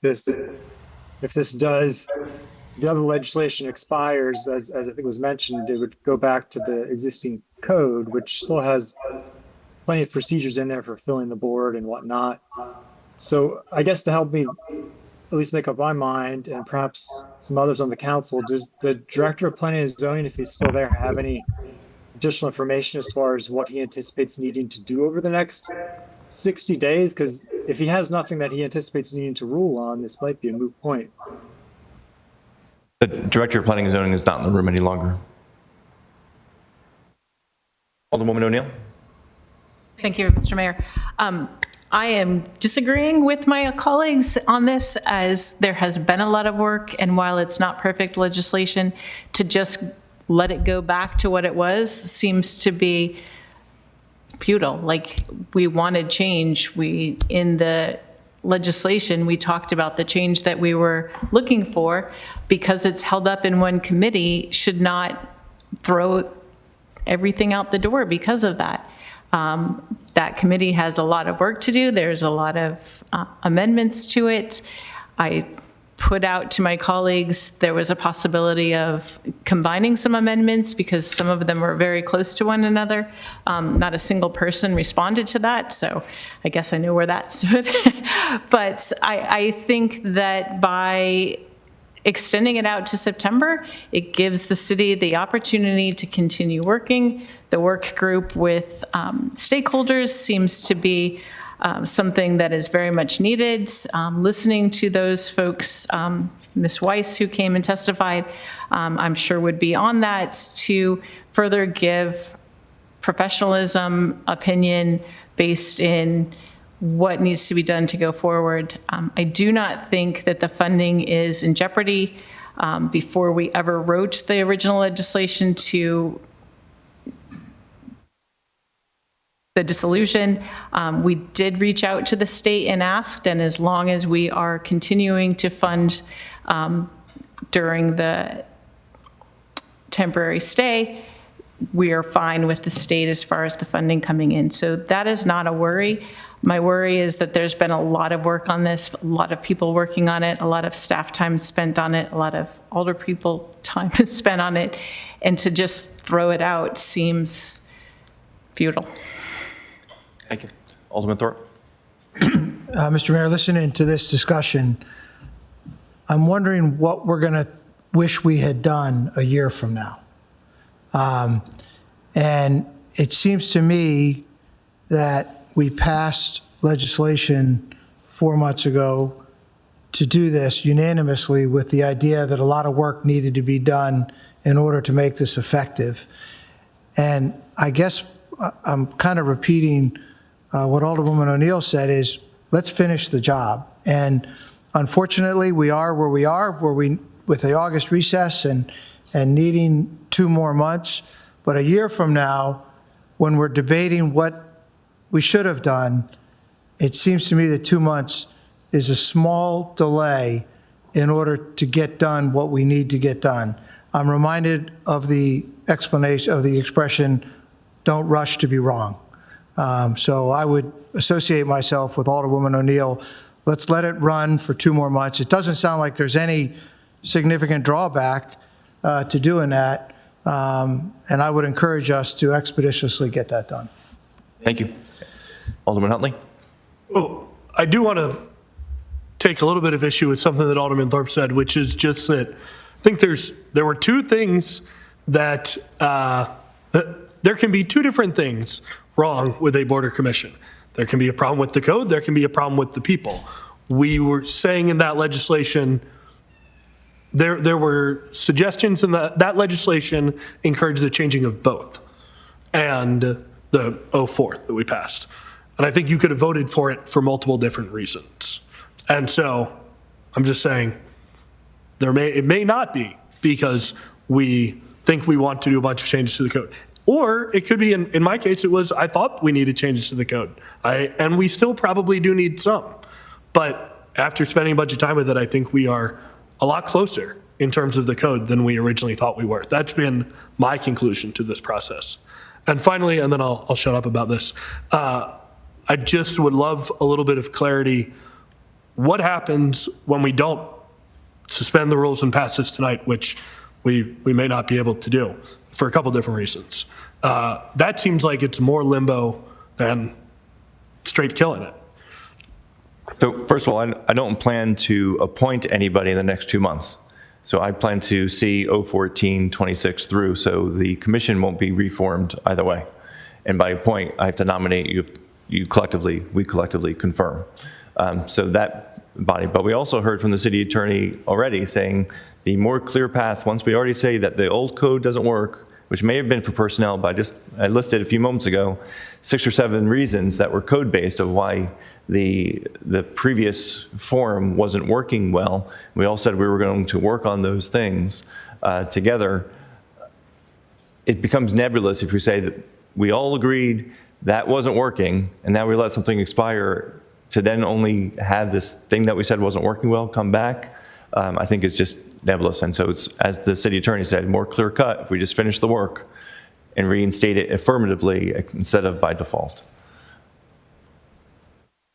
And I ask my question again, just because I feel like I appreciate what you said. I don't mean to discount it, but That's okay. it wasn't an answer to my. I thought it was. Go ahead.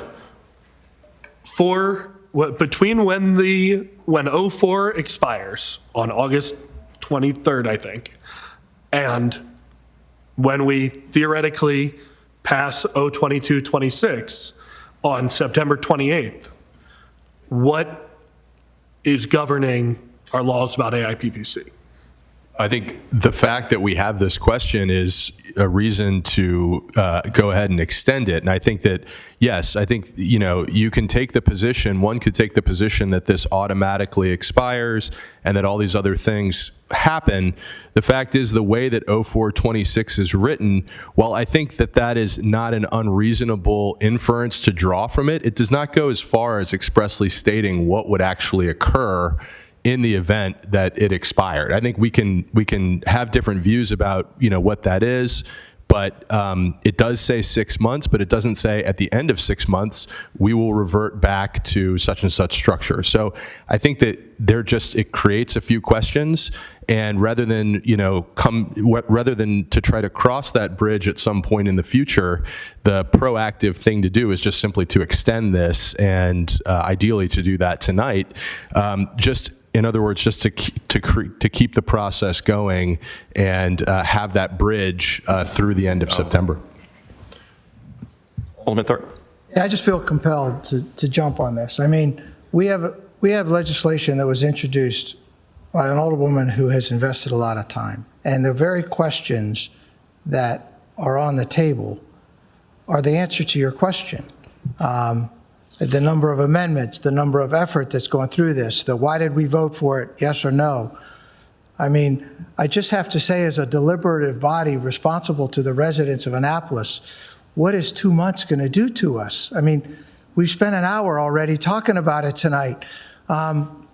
Let's delay this two months and get to an answer that we bring through the Rules Committee, that we vote on amendments, and we very clearly deliberate on responsible information rather than I thought that and I think this. And I think that's one of the things that this council is really priding ourselves on, is good deliberative process. And I don't know why we would stop that short. That's all I have to say. Alderman Smith-Brown.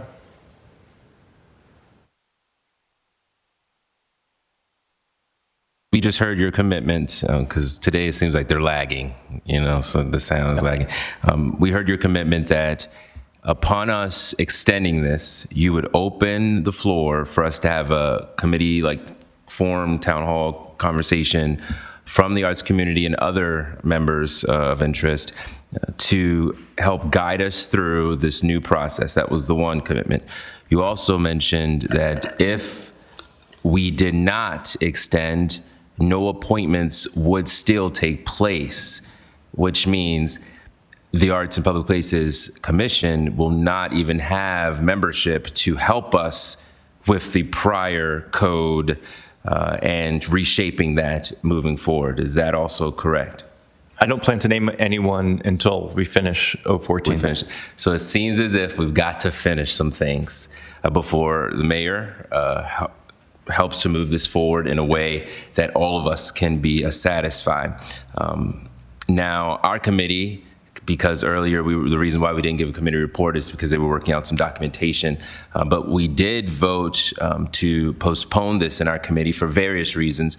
One, mainly because the arts community, we've heard heavily from them, and there is a lot of work yet to be done. We even talked about the merging of amendments that Alderwoman O'Neill proposed to us earlier that week or that day. And so we consider that. And I think we did our best to make sure that we didn't just end the conversation, but that it was ongoing. And we talked heavily, the mayor, myself, and others, to come up with some type of plan where our arts community will still be included, though the change that we know needs to be made will still be had. And so it seemed like, we don't often like to have this discussion, but it seems like this was the best compromise for all of us to get what we know in the end will be desired. Thank you. And just to clarify, yes to both your points, I don't plan to name anybody. First of all, we're about to go into recess, so the earliest you'd be able to consider is early September. But also for the points that our city attorney said, it would be a little confusing if I was to nominate and you were to confirm which set of rules apply, and rather than end up in that murky situation, I think we're much cleaner in reforming by finishing our work on 014 and then nominating and concluding. Pointing out, once we get through that work, if the new members of AIPPC say, you got it close but not quite right, we could reintroduce new legislation to always improve. That's the plan. This doesn't need to be the end of the discussion forevermore. To the first point about convening a work body, my interest would be in asking who wants to be on it, having less than 5 people, so we don't have Open Meetings Act. This should just be an informal group with 4 or fewer of us, and the various people who have been most active in sharing comments, getting us in a room, working through some whatever amendments we need, and then presenting them hopefully collectively to the Rules Committee for approval. Okay, so that was also a call, if I may, Mayor, a call to our community members that if they are really prioritizing this as they should, to come out, to ask the questions, to be involved, and to also apply to be on boards and commissions, because we need more city residents stepping up. We appreciate the volunteerism, but we have a lot of work to do, and we need to work together on that. So thanks for it. Yeah. I also think it's a lesson for all of us share in the responsibility of getting our amendments to our committees, not just rules, but all of our committees, and making sure we can all take our responsibility for making legislation happen on time in a timely basis. I'm not. Call it a question, Mayor, after this. What's that? May we call it a question after this? Sure. I did see one other hand go up. Again, this is first reader. But, well, it's first reader, but you want it to be final. Well, has to be the next step. Okay. Then fine, I'll wait. It's whatever, just go ahead. Okay. All those in favor of I'm sorry, what number are we on? R2226, right? 22. O22, did I say R? O2226 on first reader, please say aye. Aye? Aye. Any opposed? No. Okay, motion carries. Is there a motion to suspend the rules on O2226 to go to second reader? So moved. Thank you, Alderwoman O'Neill. Is there a second? Second. Thank you. Any discussion? Point of order, do we need to have a public? Normally we do it for resolutions, but can we, this is a process by which we can say, no worries, we don't even have to have a public That's the whole hearing. concept of suspending the rules, is that you're suspending assignments to committee and you're suspending public hearing. I think, my understanding was that it's only suspending the requirement that we wait that we wait between multiple meetings. In my time on the council, other than with 04, we have only suspend the rules on resolutions. Are we sure we can waive the public hearing I'm requirement? looking to my 2 experts to my right and left of me. Suspending the rules for a resolution allows a resolution to be passed at the meeting that it was introduced. But this is an ordinance. Oh, I'm sorry. Sorry. For the ordinance, it does suspend the referrals and the public hearing. Okay. Yeah, I'm sorry. Good team. Okay, so do I have a motion to suspend the rules? Do we already had that moved and seconded in discussion? Sorry, Alderman Schneidermeyer. Had to Thank you, catch up Mayor. to myself. So, rule suspension, the entire point is we can do whatever. The process is fine. It is what it is. I am going to say this as the one no vote against the original resolution. I frankly have been very frustrated by this entire process, how we have done all of this. I think everything has been slapdashed together, tried to blitz through with a fake sense of urgency. And I think that the original ordinance of 04, the very definition in section 2 saying temporary dissolution, the word temporary puts in the legal code of this is a temporary thing. It goes back to its original formatting. I appreciate wanting to do a comprehensive reformatting. I do not think that it needs to be done. The main issue was an issue of personnel. And I was loath to be that guy during the original round. I'm going to be that guy tonight. And I'm sorry, but I'm going to be that guy.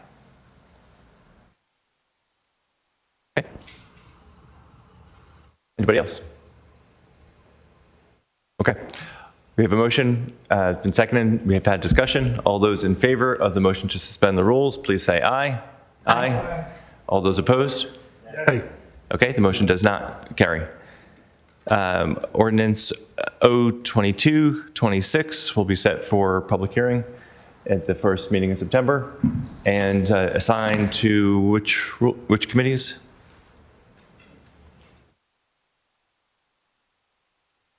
Cynthia, can you advise us which committee does this get assigned to? It's uncodified, so it doesn't impact a particular section of the code, so it wouldn't automatically be referred. I think you could refer it.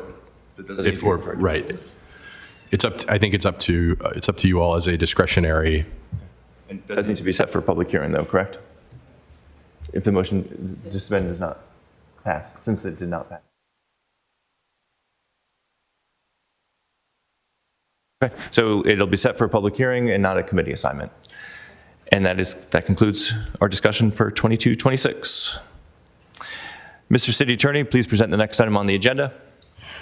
The next item on the agenda is Resolution R2326, Collective Bargaining Agreement, American Federation of State, County, and Municipal Employees, AFSCME Local 3162. Thank you. Is there a motion? So moved. So moved. Thank you, Alderman Huntley. Is there a second? Second? All in discussion? All those in favor, please say aye. Aye. Any opposed? Motion carries. I refer R2326 to the Finance Committee and the Financial Advisory Committee, and just want to thank our union representative who's been so patient in being with us tonight and working through the various issues with city government at a time where the three leaders that she interacts with is City Manager, HR Director, and Finance Director, all of whom were filled by acting manager roles while you were negotiating. So I appreciate your patience and your commitment to city government. Thank you.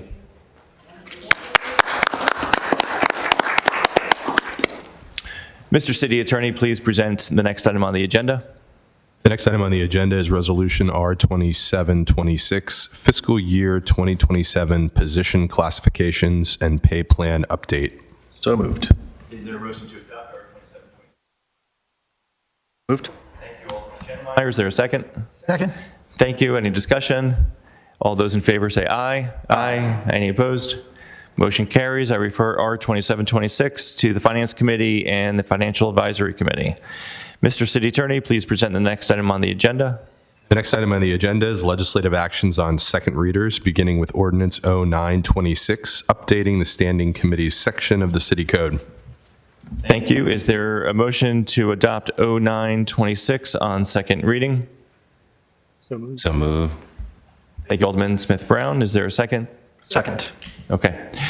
We have a few proposed amendments. Alderman Huntley, you have amendment number 1 you'd like to introduce? Yeah, amendment number 1 is actually, I won't say unrelated, but it's a little bit different than the main purpose of this.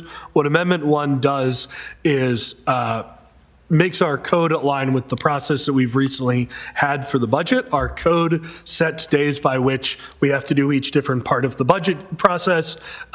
In recent years, we've been doing that by resolution in addition to the code. And I think, I've actually not gone back and checked, but I think our resolutions have all just been exactly in agreement with the code. What this would do is allow us a little bit more flexibility in when we have our budget process. I think this is in line with the mayor's desire to move it up a little bit. And so I actually think Amendment 1 is really important and hopefully not too controversial. Thank you. Any further discussion? Alderman Smith Brown? Yes, so the Rules and City Government Committee did just give this a favorable recommendation, Amendment 1.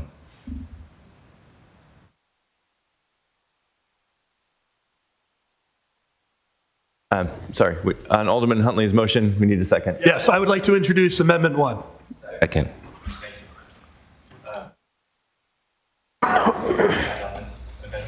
Oh, no, just that we gave a favorable recommendation for it in the Rules and City Government Committee. Thank you, appreciate that. All those in favor of approving amendment number 1, please say aye. Aye. Any opposed? Motion carries. All right, next we have, Alderman Savage, I got your note about speaking to the general legislation. Next, we have my amendment number 2, which is regarding the standing committees, and it adds, however, no committee chair may request the referral of legislation that has already been referred to 2 standing committees. Can I have a motion that moves amendment number 2, please? So moved. Thank you, Alderman Huntley. Is there a second? Second. Thank you. Any discussion? Alderman Schneidermeyer? Thank you, Mr. Mayor. With Amendment 4 that we have as a handout, I believe that had been a decent compromise where it sets the standard of 2 committee assignments unless someone wants to make their case to the council in requiring a full vote. My understanding was that was a compromise between yourself and the primary sponsor?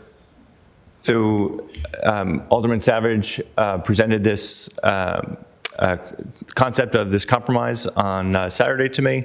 I responded interested in working out that compromise and provided a number of enhancements to an amendment, and we hadn't finished working that out. So my suggestion to Alderman Savage was, rather than try to do this on the floor, that we continue the underlying legislation to a date in September to give us time to work it out. And so I'm still happy to entertain a motion to postpone and see if we can get to a resolution on that in a friendly manner. What I do is to take up on that offer. I do believe that 2 committees, I do believe that Amendment 4 is the best way forward. Getting a final version of this ironed out to keep it as 2 committees as the process and requiring a full-on vote is the best way to do this. Previous councils have been notorious for abusing staff time. That's not just sitting in a committee room, that's also missing out on their current duties, travel, even time to recharge with family and friends. That all adds up. And I would say that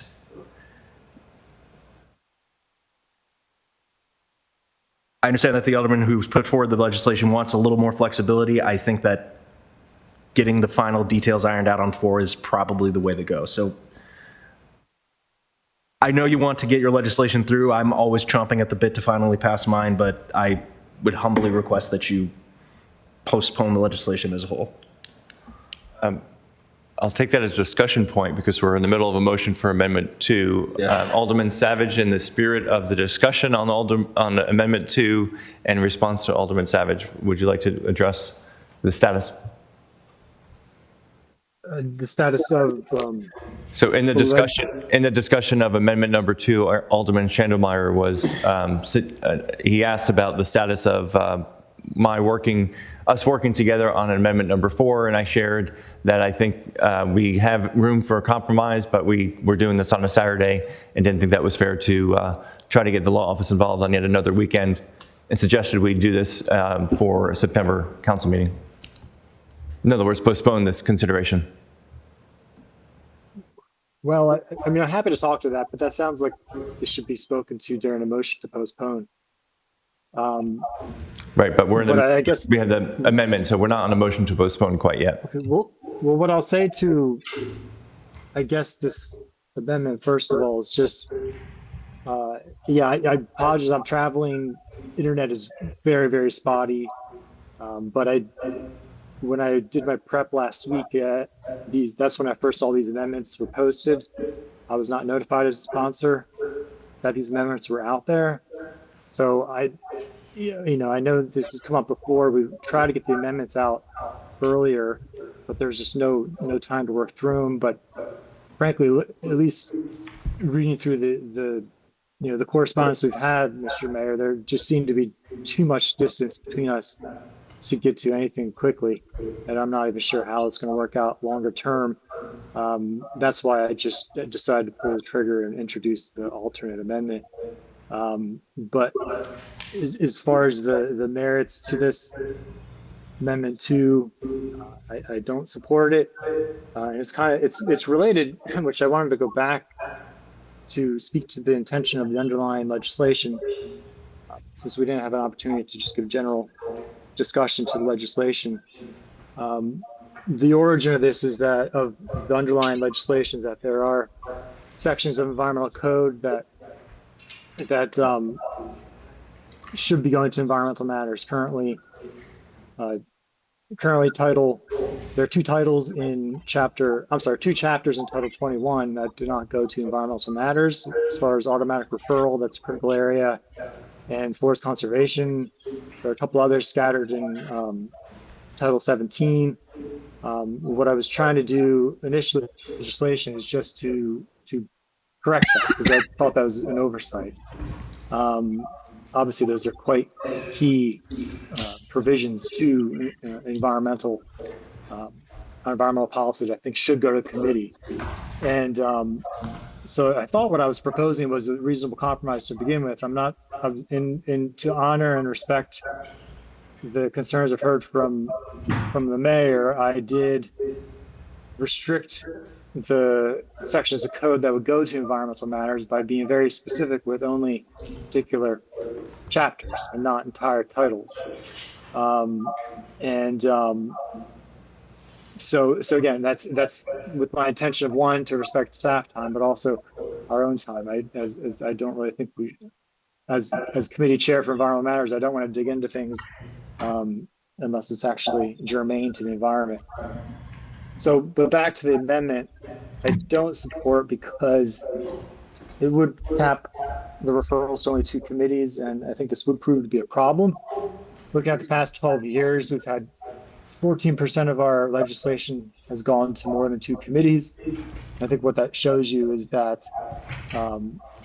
it does occur, but also that it's relatively rare. But we do need flexibility.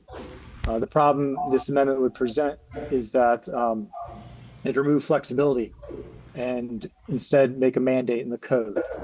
And so you're not just removing our flexibility, but also future councils. So let's look at some examples where we need that flexibility.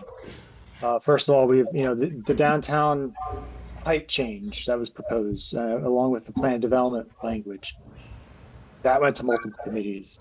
Land use changes, comprehensive plan, environmental matters. So for the comp plan, that's a great example to dig into. That went to multiple committees: environmental matters, economic matters, transportation, just to name 3. All heard the legislation.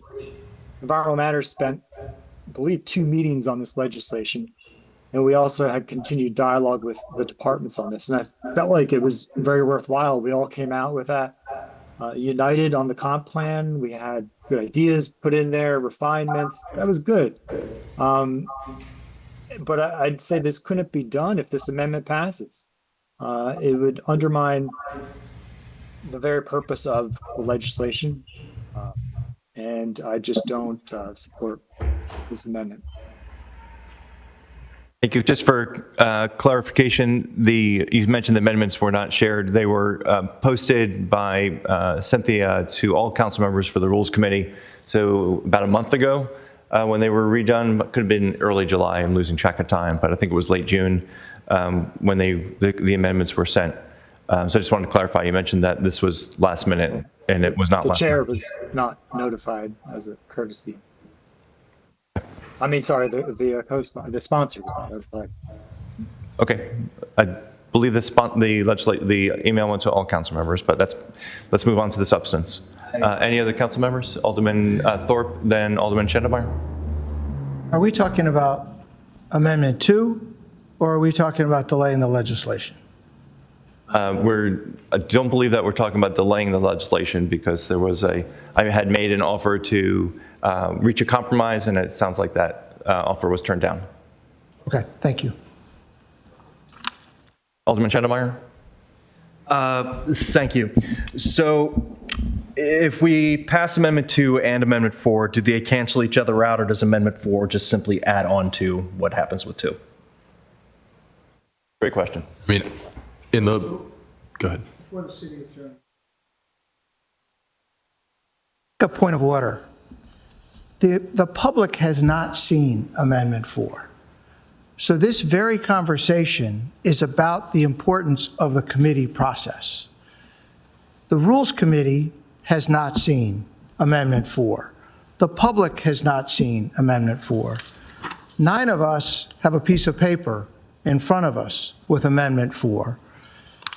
Nobody out there has Amendment 4. Nobody online has Amendment 4. This is what people criticize the city council for.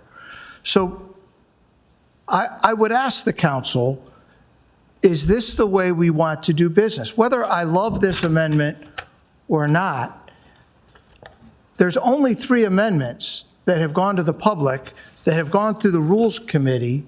And so I guess I would ask, if this is going to be the process of the city council, perhaps there's an Amendment 5 to do away with the committees. Thank you. And I would... No. That would be absurd. Yeah. That would be absolutely absurd. The county council doesn't have committees. I think we all know it. I think we can work together to do it. And I think this conversation at 9:06 is not the best use of our time or the public's time. Thank you. I concur, frankly. And I want to reiterate that I view the work that you all do as committees and chairs as extremely important to our legislative process. And so while the county council does not have committees and they do all of their meetings as legislative as a whole, a committee of the whole, I think that the work you do is very important, and I think you should continue doing that hard work. What I'm trying to emphasize with Amendments 2 and 3 is a respect for the staff time. I have conversations over and over again with staff members, directors, saying how much of their time is spent managing up instead of managing their departments. We expect them to get everything right with all of their direct reports, and yet we also expect them to be responsive to us and all of our committees and all of our meetings and thousands of emails. The essence of what I'm trying to protect is highlighted by your point that we're asking the law office to scramble on the Monday of a council meeting to put together a last-minute thought on a way to amend this legislation instead of being respectful of staff's time to get amendments to the law office prior to the committee meeting, in this case, rules. So the intention of these amendments is demonstrated by this proposed amendment number 4, but we're on amendment number 2. Mr. City Attorney, do you have an answer to the question of if we were to consider amendment number 4, how it would interact with amendment number 2 and 3? So my reading of the 2 is that they're inconsistent because number 2 is basically a blanket requirement that's saying that no committee chair may request the referral legislation that's already been referred to 2 standing committees, full stop. And in the other case, there's the requirement or the ability to refer beyond 2, but with a majority vote. So there is a distinction between discretionary referrals or requested referrals and automatic referrals. That's just my reading, that there's enough of an inconsistency here that I would say the 2 are inconsistent, mutually exclusive. Thank you. Alderman Smith-Brown? Sure. Thank you, Mayor. What is the process then for us to bring this back to committee for Rules and City Government, the Amendment 4, whatever amendments as you have recommended us do? It would be a motion to postpone.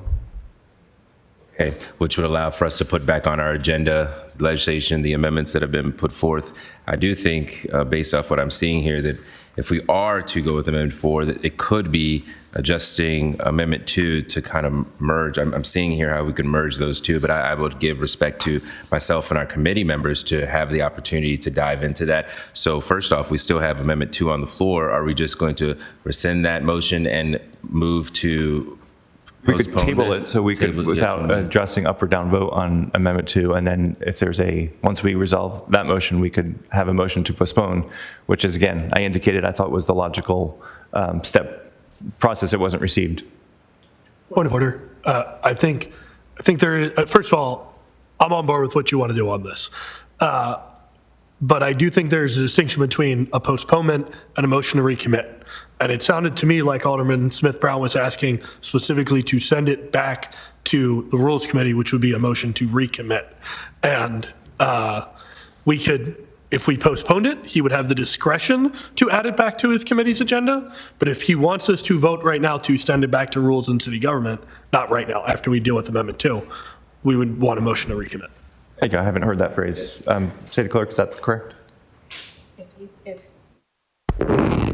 The alderperson can make a motion to refer it back to the standing committee, and it would go back to the standing committee. Okay. And so if we want to take that without resolution of Amendment 2, would we table Amendment? None of the amendments are attached to the legislation until it's adopted as amended on second reader. So they're just not adopted. They're not going to flow. They're just going to be attached to the. But my point is, if we want to take no action on amendment so that we could address either motion to postpone or motion to recommit, can we do that? Amendment number 2, I'm going to have So to. we've already had a motion And a second. made and seconded, and we're in discussion of Amendment 2. I think you should vote on the amendment since you have a second. And you could vote it up or down, and then once it comes back to the council at the next meeting on September the 14th, you could vote to reconsider it if the vote didn't turn out the way that you wanted it to. All right. At this time, I'd ask for the council to approve Amendment number 2. Then I would look for a motion to, what do you call it, commit? Recommit. Recommit, motion to recommit to the Rules Committee, send it back to Rules. Refer and back, yeah, referring it to back. refer back. Yeah, thank you. Yeah, we have to refer it back, yeah, but we feel it. A motion to refer again to the Rules Committee to take it up in September. Before we do the vote, I believe the sponsor of the legislation has one more question that he would like. Alderman Savage? No, thank you, Mr. Mayor. Yeah, so just another issue with this amendment is just procedurally, it just doesn't work. I mean, how would it work for automatic referrals that go to more than 3 committees? There's no way to work out if there's a separate vote on that or what. Amendment 4 would address that.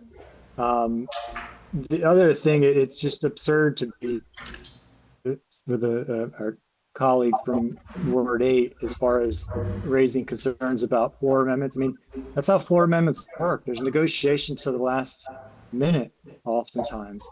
Plus, I was hoping to work something, again, it's also, we were told way back before we even started that we were going to try to commit to no surprises. It's common courtesy to reach out to the co-sponsors when you have amendments on their legislation. Again, that courtesy was not extended to me, so I don't check every day Legistar what new amendments pop up. If we get more advance notice, I could have worked this out weeks ago, but I was never notified. There's no email that goes out automatically. There was nothing notified. So I just think it's absurd and a misunderstanding of Robert's rules to say that there's any problem with this. This is completely legitimate per Robert's rules or our own city code. And I'm happy to speak to postponement if that motion is made, but right now we're at Amendment 2. Thank you. On the substance where you said we're referring to how this would not work with automatic referrals, that's not what this amendment does. This amendment says no committee chair may request the referral. So if the code required referral to 5 committees, that would still happen, and this amendment would have no impact on the automatic referral to 2, 3, 4, whatever number of committees that it would refer to. This is only for discretionary. Alderman Smith-Brown? Yeah, so just in light of this, it seems instead of the controversial piece of us actually voting on Amendment 2, can't someone just withdraw the motion so that we can move to what we know we want to do, which is the postponement? We do a motion to withdraw the Amendment 2, the motion to move to adopt Amendment 2. Does that have to be by the same person? I think so. I think that was you, Alderman Huntley. Would you like to make a motion to withdraw amendment number 2?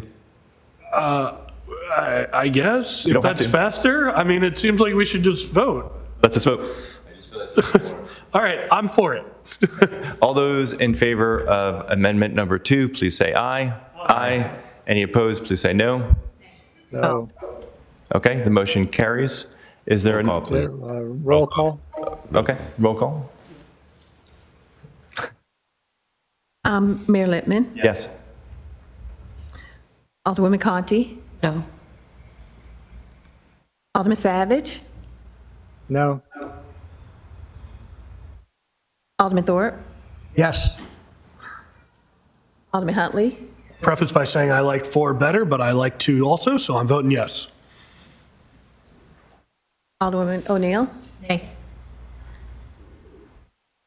Alderman Smith Brown, Nay. Alderwoman Alsop Johnson, No. and Alderman Chandemeyer. Aye.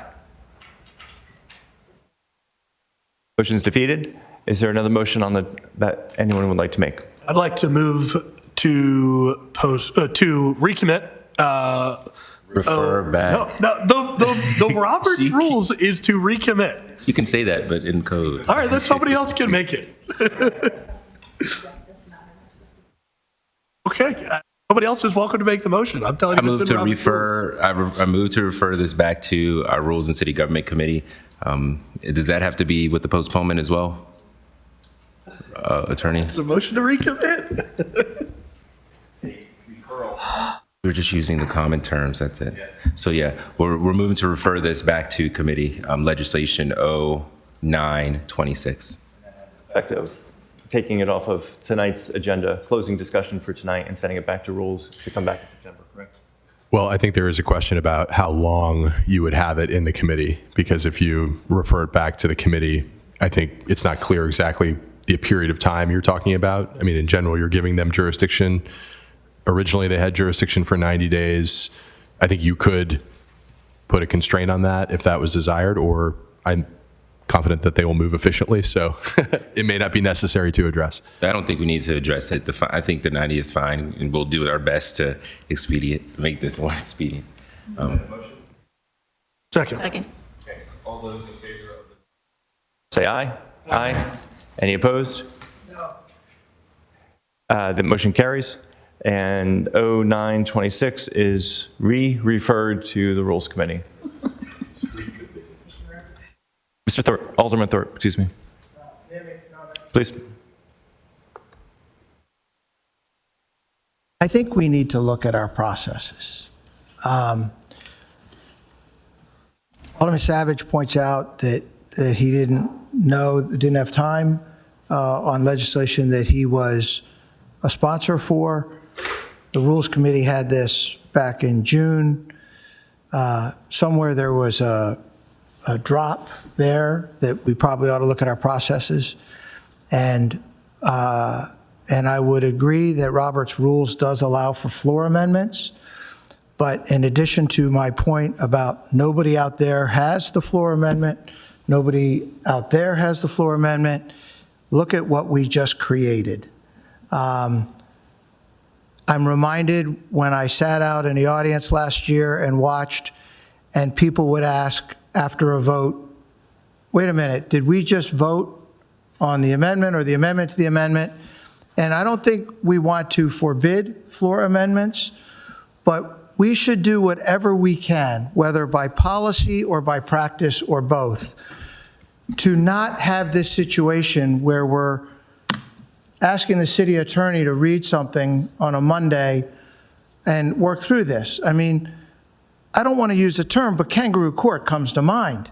And I think we together can work to avoid this. I think we all want to. I don't mean to sound like I'm lecturing you. I think we're all of the same mind that we can prepare for a board meeting well enough in advance. We've all served on volunteer boards of high levels, and we shouldn't do this. I mean, it's just not effective, and it's not good representation for our residents. And I have about another 30 minutes to speak on that, but I'll stop there. Thank you. Thank you, Alderman Thorpe. Mr. City Attorney, please present the next item on the agenda. The next item on the agenda is Ordinance O1626, Forest Conservation Program Amendments to conform with state law. Is there a motion to adopt O1626 on second reading? So moved. Thank you, Alderman Schandelmeyer. Is there a second? Second. Any discussion? Thank you, Mayor. The Rules and City Government Committee did give a favorable recommendation for this alongside the amendments that followed. We appreciated Alderman Savage's work on this. Thank you. Any further discussion before we get into the amendments? Okay, Alderman Savage, do you want to introduce your amendments? Yes, thank you, Mr. Mayor. So first up is Amendment 2, so I would like to move Amendment 2. Second. So moved. Is there a second? Second. Okay, any discussion on amendment number 2? Okay, all those in favor of amendment 2, please say aye. Aye. Aye. Any opposed? Motion carries. Alderman Savage, would you like to make a motion on amendment number 3? Move Amendment 3. Is there a second? Thank you. Is any discussion? Alderman Savage, you want to just give a very, very quick overview? Doesn't seem like there's any dispute about it, but just for public's view, if you can give a 10 to 30 second summary of what what Amendment 3 does. Yes, Amendment 3 just changes the due date for the annual report and adjusts the reporting language as far as what we need to send to the state. Thank you. Any further discussion? All those in favor, please say aye. Aye. Aye. Any opposed? Motion carries. Okay. Alderman Savage, would you like to make a motion for Amendment 4? I'd like to move Amendment 4. Is there a second? Any discussion? Alderman Savage, again, if you can very briefly cover what Amendment 4 does. Yeah, this it basically refines our appeal process to better comply with the state's new requirements to have appealable decisions, but also to comply with our existing board body. And the other significant change is this would change it from the Building Board of Appeals to the Board of Appeals. Worked a lot with the law office on that. I think that particular was their recommendation. Yeah, I think that's about it. Mr. Cooper Smith might be able to provide more if you need any more. Any further discussion? All those in favor of Amendment 4, please say aye. Aye. Any opposed? Motion carries. Alderman Savage, would you like to introduce Amendment 5? I would like to move Amendment 5A. And not 5? Correct. Okay. I can explain it. That's fine. There's a second. So we're on 5A. Is there a second? Second. Okay. Alderman Savage, would you like to describe what 5A does? Yes, the original 5 just ended up duplicating some state code notification requirements. So 5A just restricts it to putting in a new newspaper notification requirement, and this would be paid for by the applicant. So you just get it posted in the local paper as far as when a forest conservation plan has been approved by the city or the planning commission. Thank you. Any further discussion? All those in favor? I do have discussion on this one, actually. 5A. I think, as I understand what this is doing, what this 5A amendment is doing, is saying that we have to publish the approval in a newspaper. And we've already approved it. We're not really changing anything. We're just encouraging people to appeal it. And over what? Saving trees. We're putting into city code that we have to cut down trees in the interest of encouraging somebody to sue over saving trees. It doesn't make any sense. We could do it on the website. We could do it electronically. It's 2026. We don't really have a newspaper of general circulation anymore. I think that this amendment to cut down more trees, to save trees, does not make any sense. So I love the legislation overall, Alderman Savage. I appreciate the places where you've worked with me. But 5A, I got to be a no, dog. I don't know how we can say that we want to cut down more trees in the name of saving trees. It looks like amendment number 5A does two things, one of which you've highlighted, and then there's a separate one. Would you like to make a motion to amend 5A to cut out the part that you don't like? It's point 9, right? Before, I'd let Alderman Savage respond before I make the motion. Very good. Alderman Savage? Thank you, Mr. Mayor. Yeah, so we do have a newspaper of general circulation, and it's been here for, over 200 years, if I'm not mistaken. But so I think that we need to strike that from the record. It's not accurate. But I'll also say, again, as Ward 7 rep, I have a number of seniors in my ward. Not everybody checks the website on a daily basis. We already do post these things on the website. And part of being transparent is making sure people know that they do have an opportunity to appeal. And so, again, I think it's important to be fair to all of our residents and not just rely on social media, which everybody does not use. It's not social media. It's the city's website. Do you care to make a motion or Yes. not? So somebody correct me if I get this wrong, because I'm sorry, to Alderman Thorpe's point, I was not planning to make a motion on this. But yes, my suggestion is to amend Amendment 5A by striking Section 9, C3, no, I'm sorry, C4, 9, I'm sorry, just C4. Strike Section C9 from the word publish through the word city. That's the, actually, sorry, through the word and, yeah. Okay. Is there a second? Meaning it would be, we would strike publish notice of the approval in a newspaper of general circulation in the city and. I will second. Okay. Any further discussion on the motion to amend? All those in favor of the motion to amend, please say aye. Aye. All those against? No. No. No. I had to try it. I got more votes than I thought I was going to. Thank you.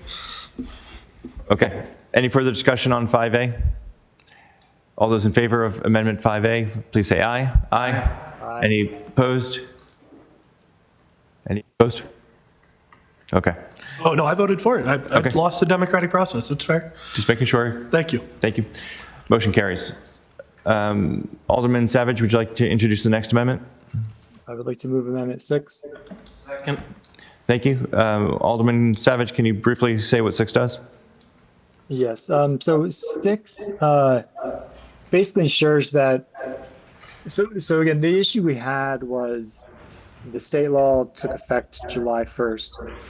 And so if anybody submitted an application between July 1st and the end of the month, the question would be, which law do they comply with?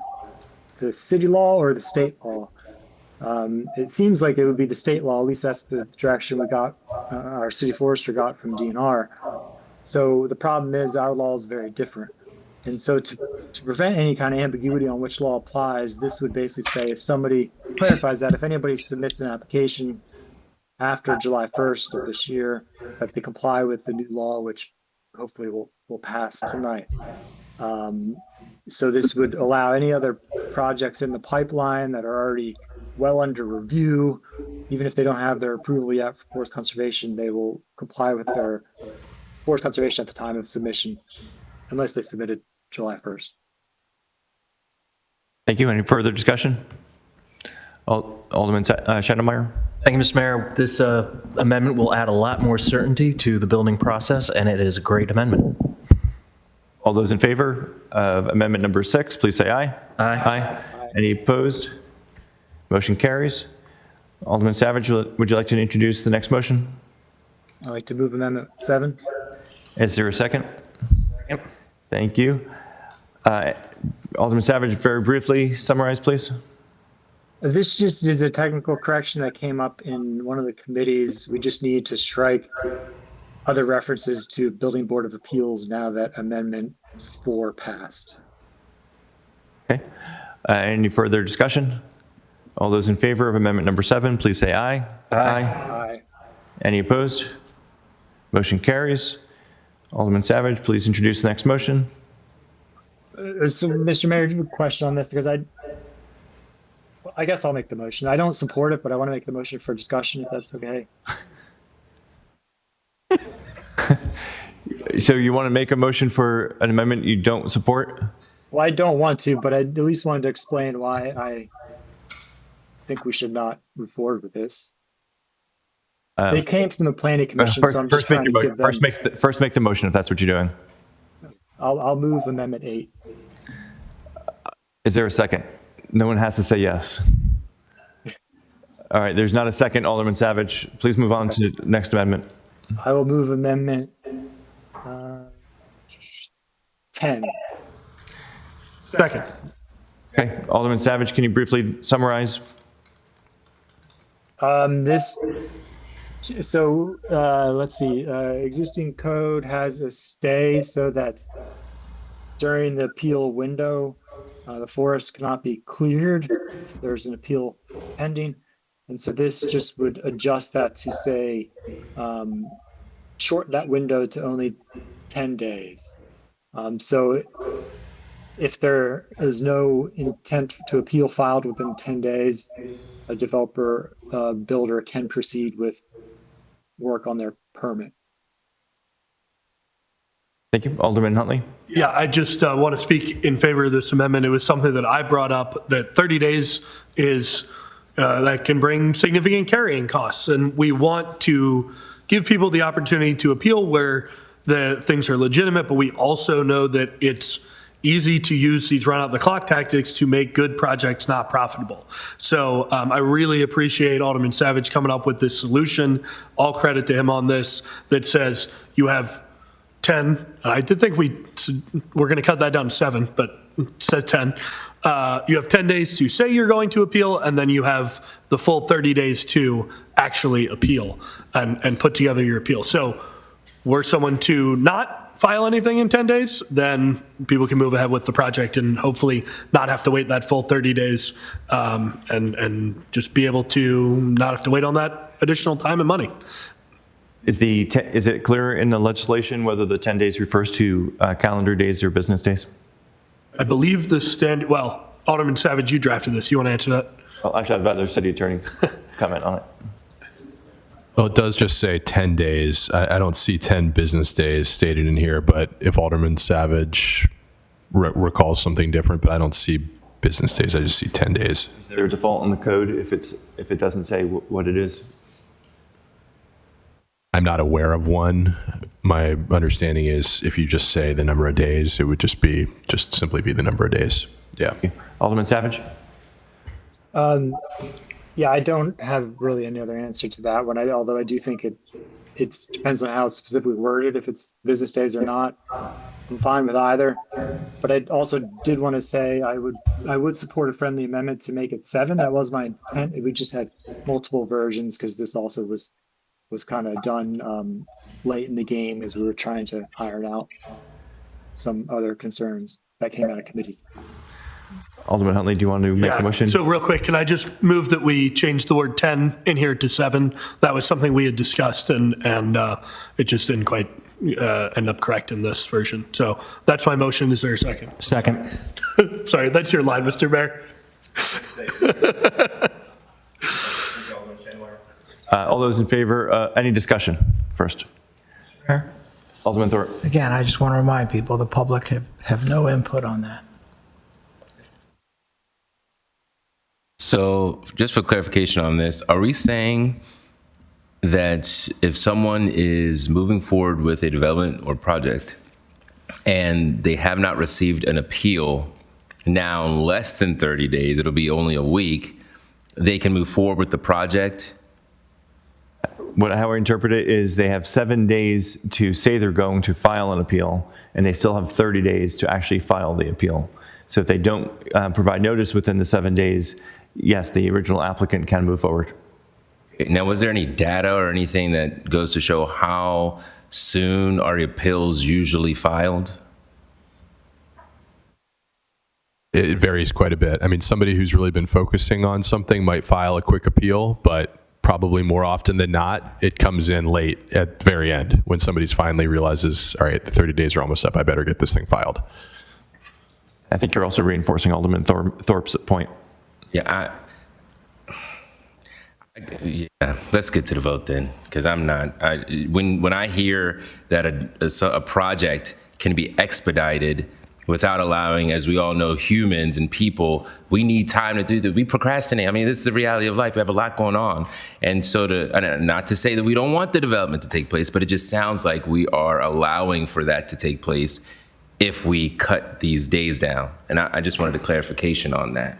Is that so? I see Alderman Huntley. hands. Alderman Schneidermeyer after that. First of all, I don't think we can have data.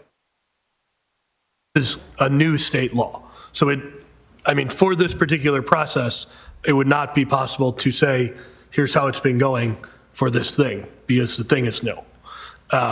It just went into effect on July 1st. Talk about the 30, it says may occur during the 30 days. That's the original piece of, that's what it was originally. So I'm saying if there was any data to show how often, how quickly are appeals in place. I see what you're saying. I withdraw my point. I was incorrect. Apologies. That I forgot the second thing I was going to say. Okay, Alderman Schneidermeyer. Thank you. Look, abuse of the appeals process has exacerbated our housing crisis and led to 1 in 3 Annapolitans being cost burdened.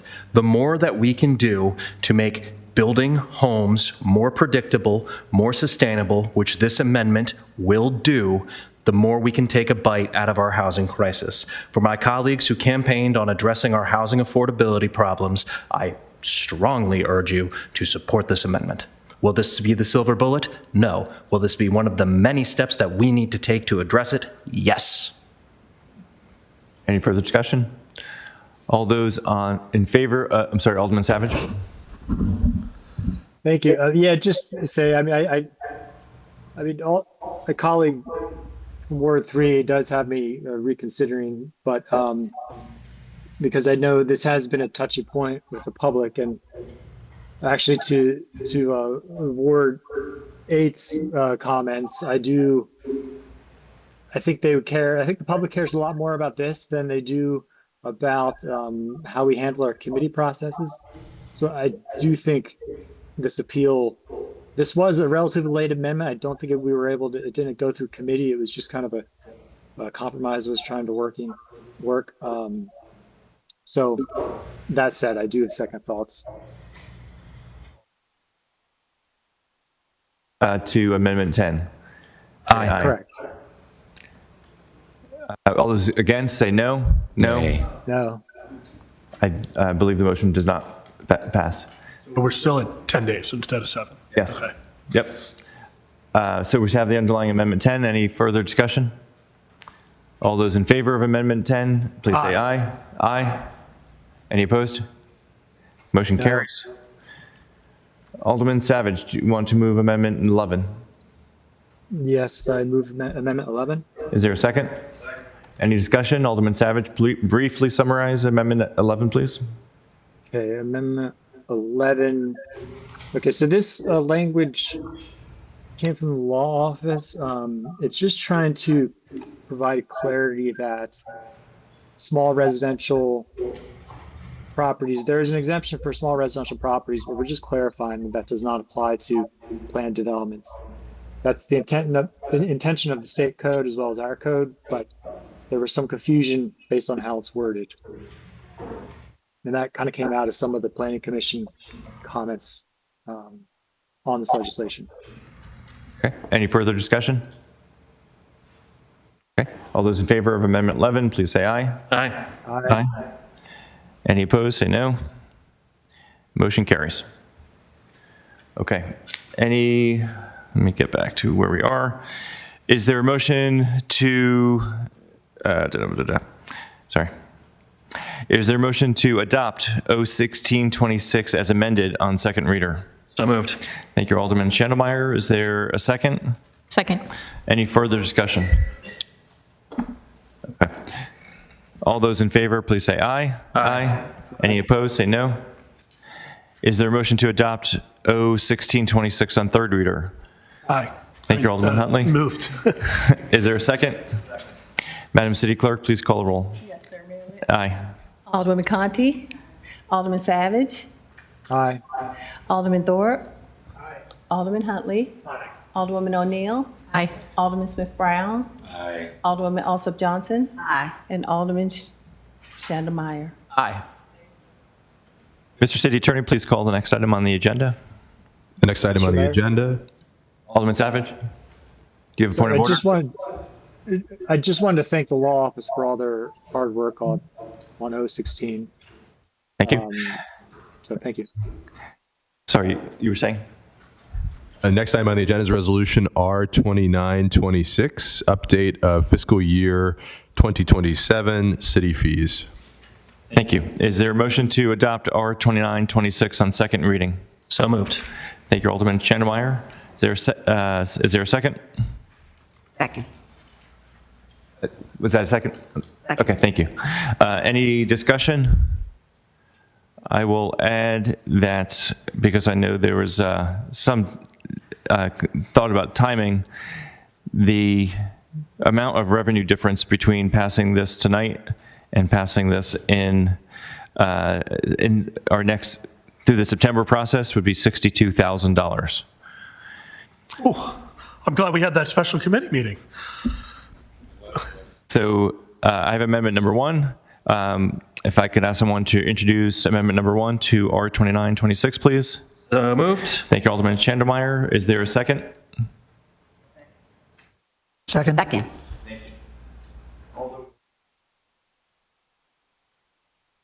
Amendment one does. Yes, thank you, Mr. Mayor. I do support Amendment 1.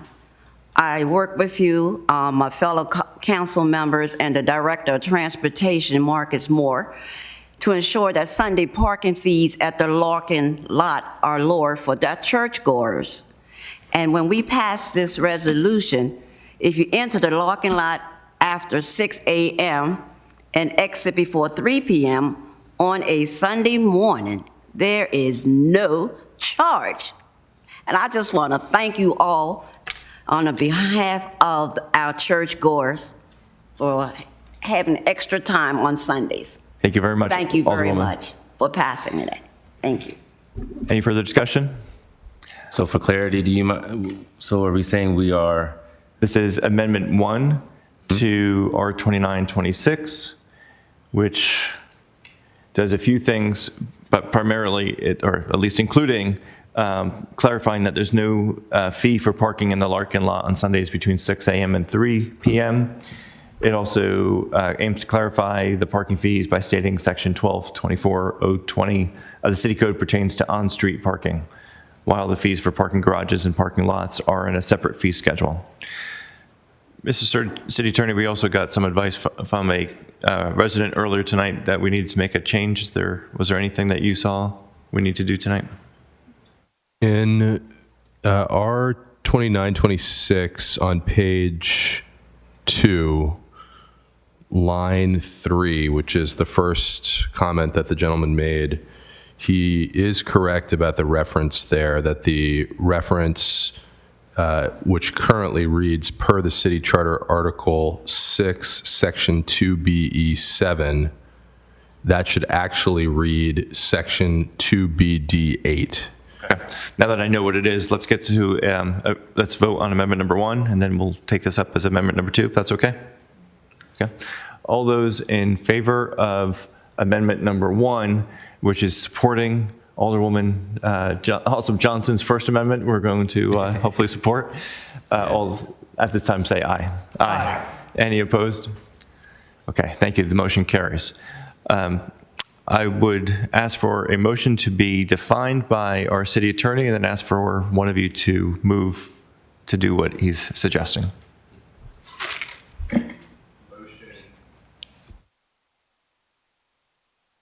To amend R2926 on page 2, line 3, to strike section 2BE and replace that with section 2BD8. Motion to do whatever the city attorney says. In this case, in this case. Second. All those in favor, say aye. Aye. Mr. City Attorney, was there anything else of that nature that you wanted to correct? That's all that I have right now. Thank you. All right. Alderman Savage? Thank you, Mr. Mayor. Could I just get clarity? I think you had said if we don't pass this, then what were the implications you said earlier? I missed it. What I was referring to with the amendment was that it included a change to the Larkin lot. Specifically, it changes, we currently have no fee for parking at the Larkin lot until 2 p.m. This changes it to 3 p.m., which was a request of Alderwoman Alsop Johnson. So that's what I was trying to say. Talking about the 60, the Yeah, I mean, like the impact, what's the impact on the budget if this? Oh, I'm sorry. So if we were not to consider this today, but postpone for any reason to September, $62,000 is the difference in the increase in fees between the two numbers. And so does the budget that we passed, it does not include these. These are going to be kicking in upon passage. Is that right? It kicks in when we pass it, right, as of the effective date of the resolution. Okay. And so it's the difference, that 62,000 represents whether we pass it tonight or pass it in late September. So, okay, so does that mean we basically have roughly 50,000 revenue a month coming out of this? Hold on a second. What's the fiscal impact on the budget moving forward? I can have that for you. Give me 1 second. Fiscal year is roughly, I'm going to round, $465,000. All right, thank you. You're welcome. Alderman Huntley, was that you raising your hand? I was going to make a clarifying statement that I don't need to make. Okay. Alderman Brown, were you asking? Fine. I think, I'll just say it was assuring to hear Alderman Huntley give a positive response to what you mentioned about the 62,000. Do you mind allowing the floor for him to give a little bit of why that was a positive, or what the committee's view on this was, so that we can get some input of why, Yeah, come on, recognize him, please. Sure. I think maybe it's helpful to explain why the mayor brought up that point, which was when I was talking earlier about the Finance Committee, we chose to have a special meeting at which we just basically got this out of committee so that it didn't have to wait until September, because we didn't want to waste $62,000. Now, it is crucial to say that we also very intentionally chose not to have that be a time for discussion of this, because it was not in our normal order. So the decision was made to get it out of committee, but allow for the discussion here tonight by the full council so that it can be all done out in the open. But the reason was because we didn't want to lose $62,000, which, and now I'll pivot to Ms. Ajayi and double check my understanding that this kicks in when we pass it. But the budget that we passed assumes that this has already happened. So that $62,000 is not like, oh boy, we get $62,000 more dollars if we pass it tonight. It's we have $62,000 less dollars if we don't pass it tonight.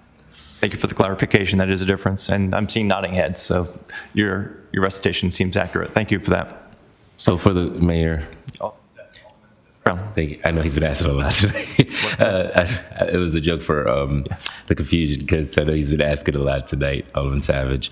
My piece was going to say, so technically then it sounds like if we don't do this, we're not going to be able to meet the needs of our constituency from already passing a budget that required this. And so a little confusion for those who have a question was, why are we doing this? Well, we already considered it, believed it was best for us to meet those needs, and now we have to just officiate it. Is that what this sounds like? Yeah, and I would underline that by saying this increase was advertised in the all spring when we had 4 public hearings on the underlying budget. When we got to the budget discussion in late May, I'm now losing track of the dates, when we had the big budget afternoon, this had been before us.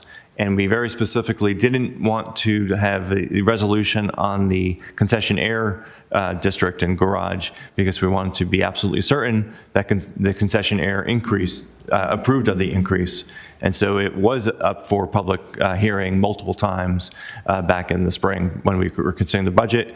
This vote today is just a delay that we asked for back in, again, losing track of time, whether it was late May or June 1st or right around then. I think it was June 1st. June 1st, yeah.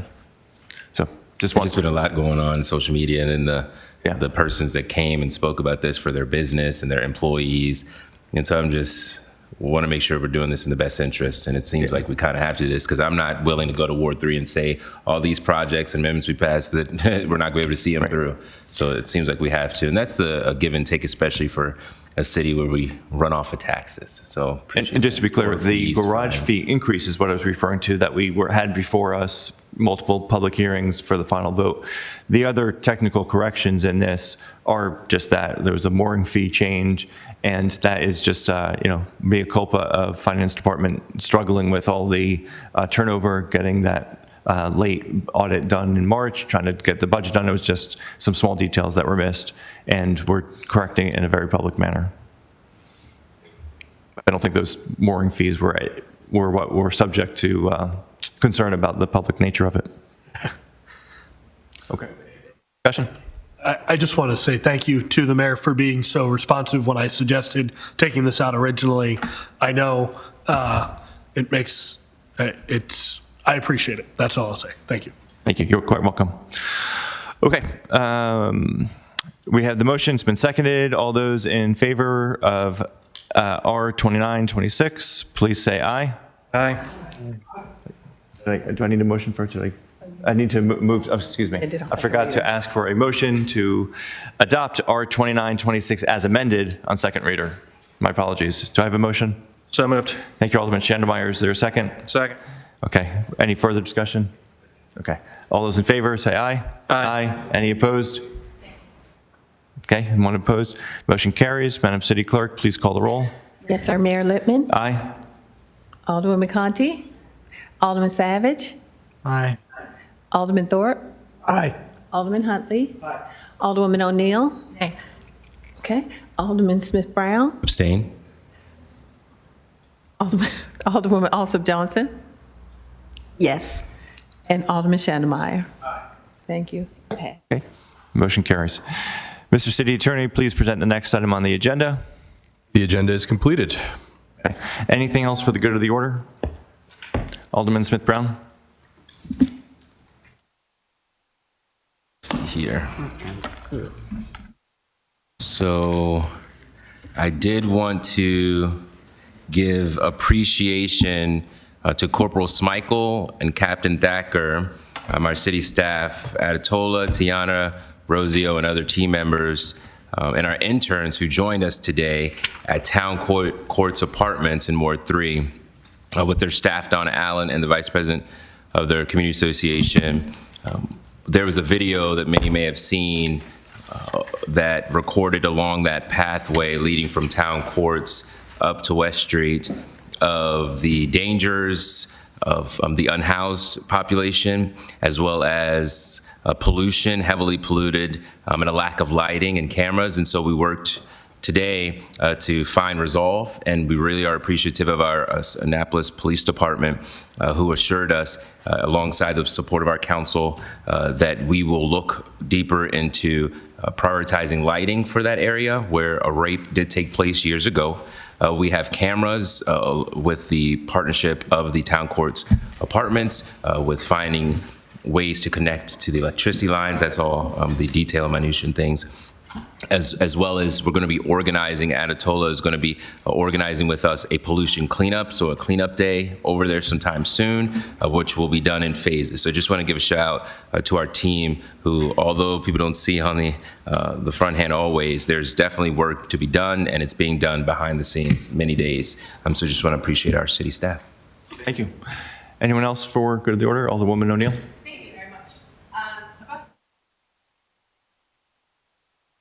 Alderwoman Conti and I met with the new owner of the WNAV lot on Admiral Drive, 287, 278.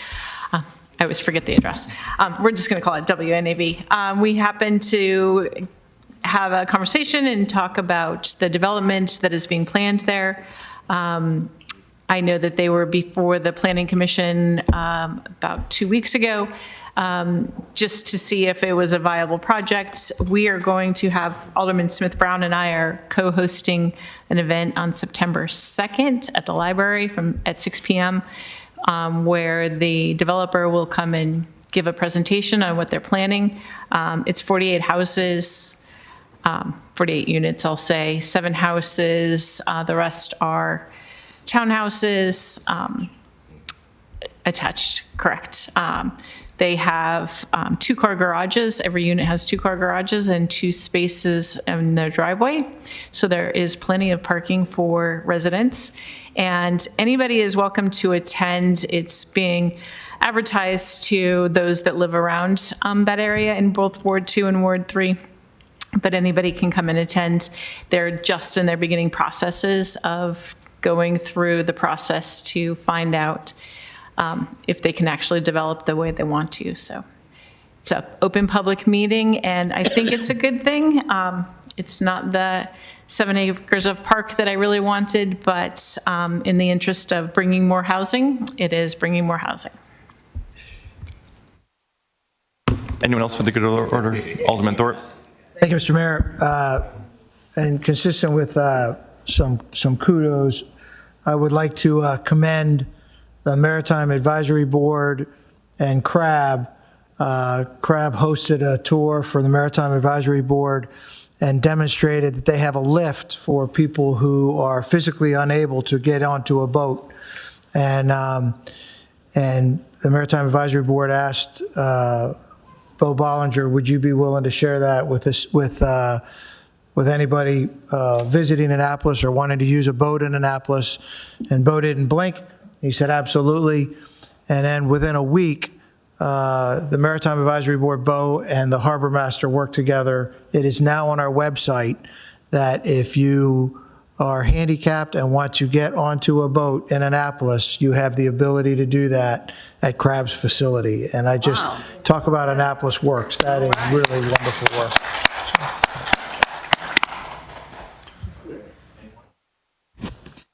To adjourn. There being no other items on the agenda, I move for our entertain a motion to adjourn. So moved. Thank you. Schenemeyer, seconded. All those in favor, say aye. Aye. Motion carries.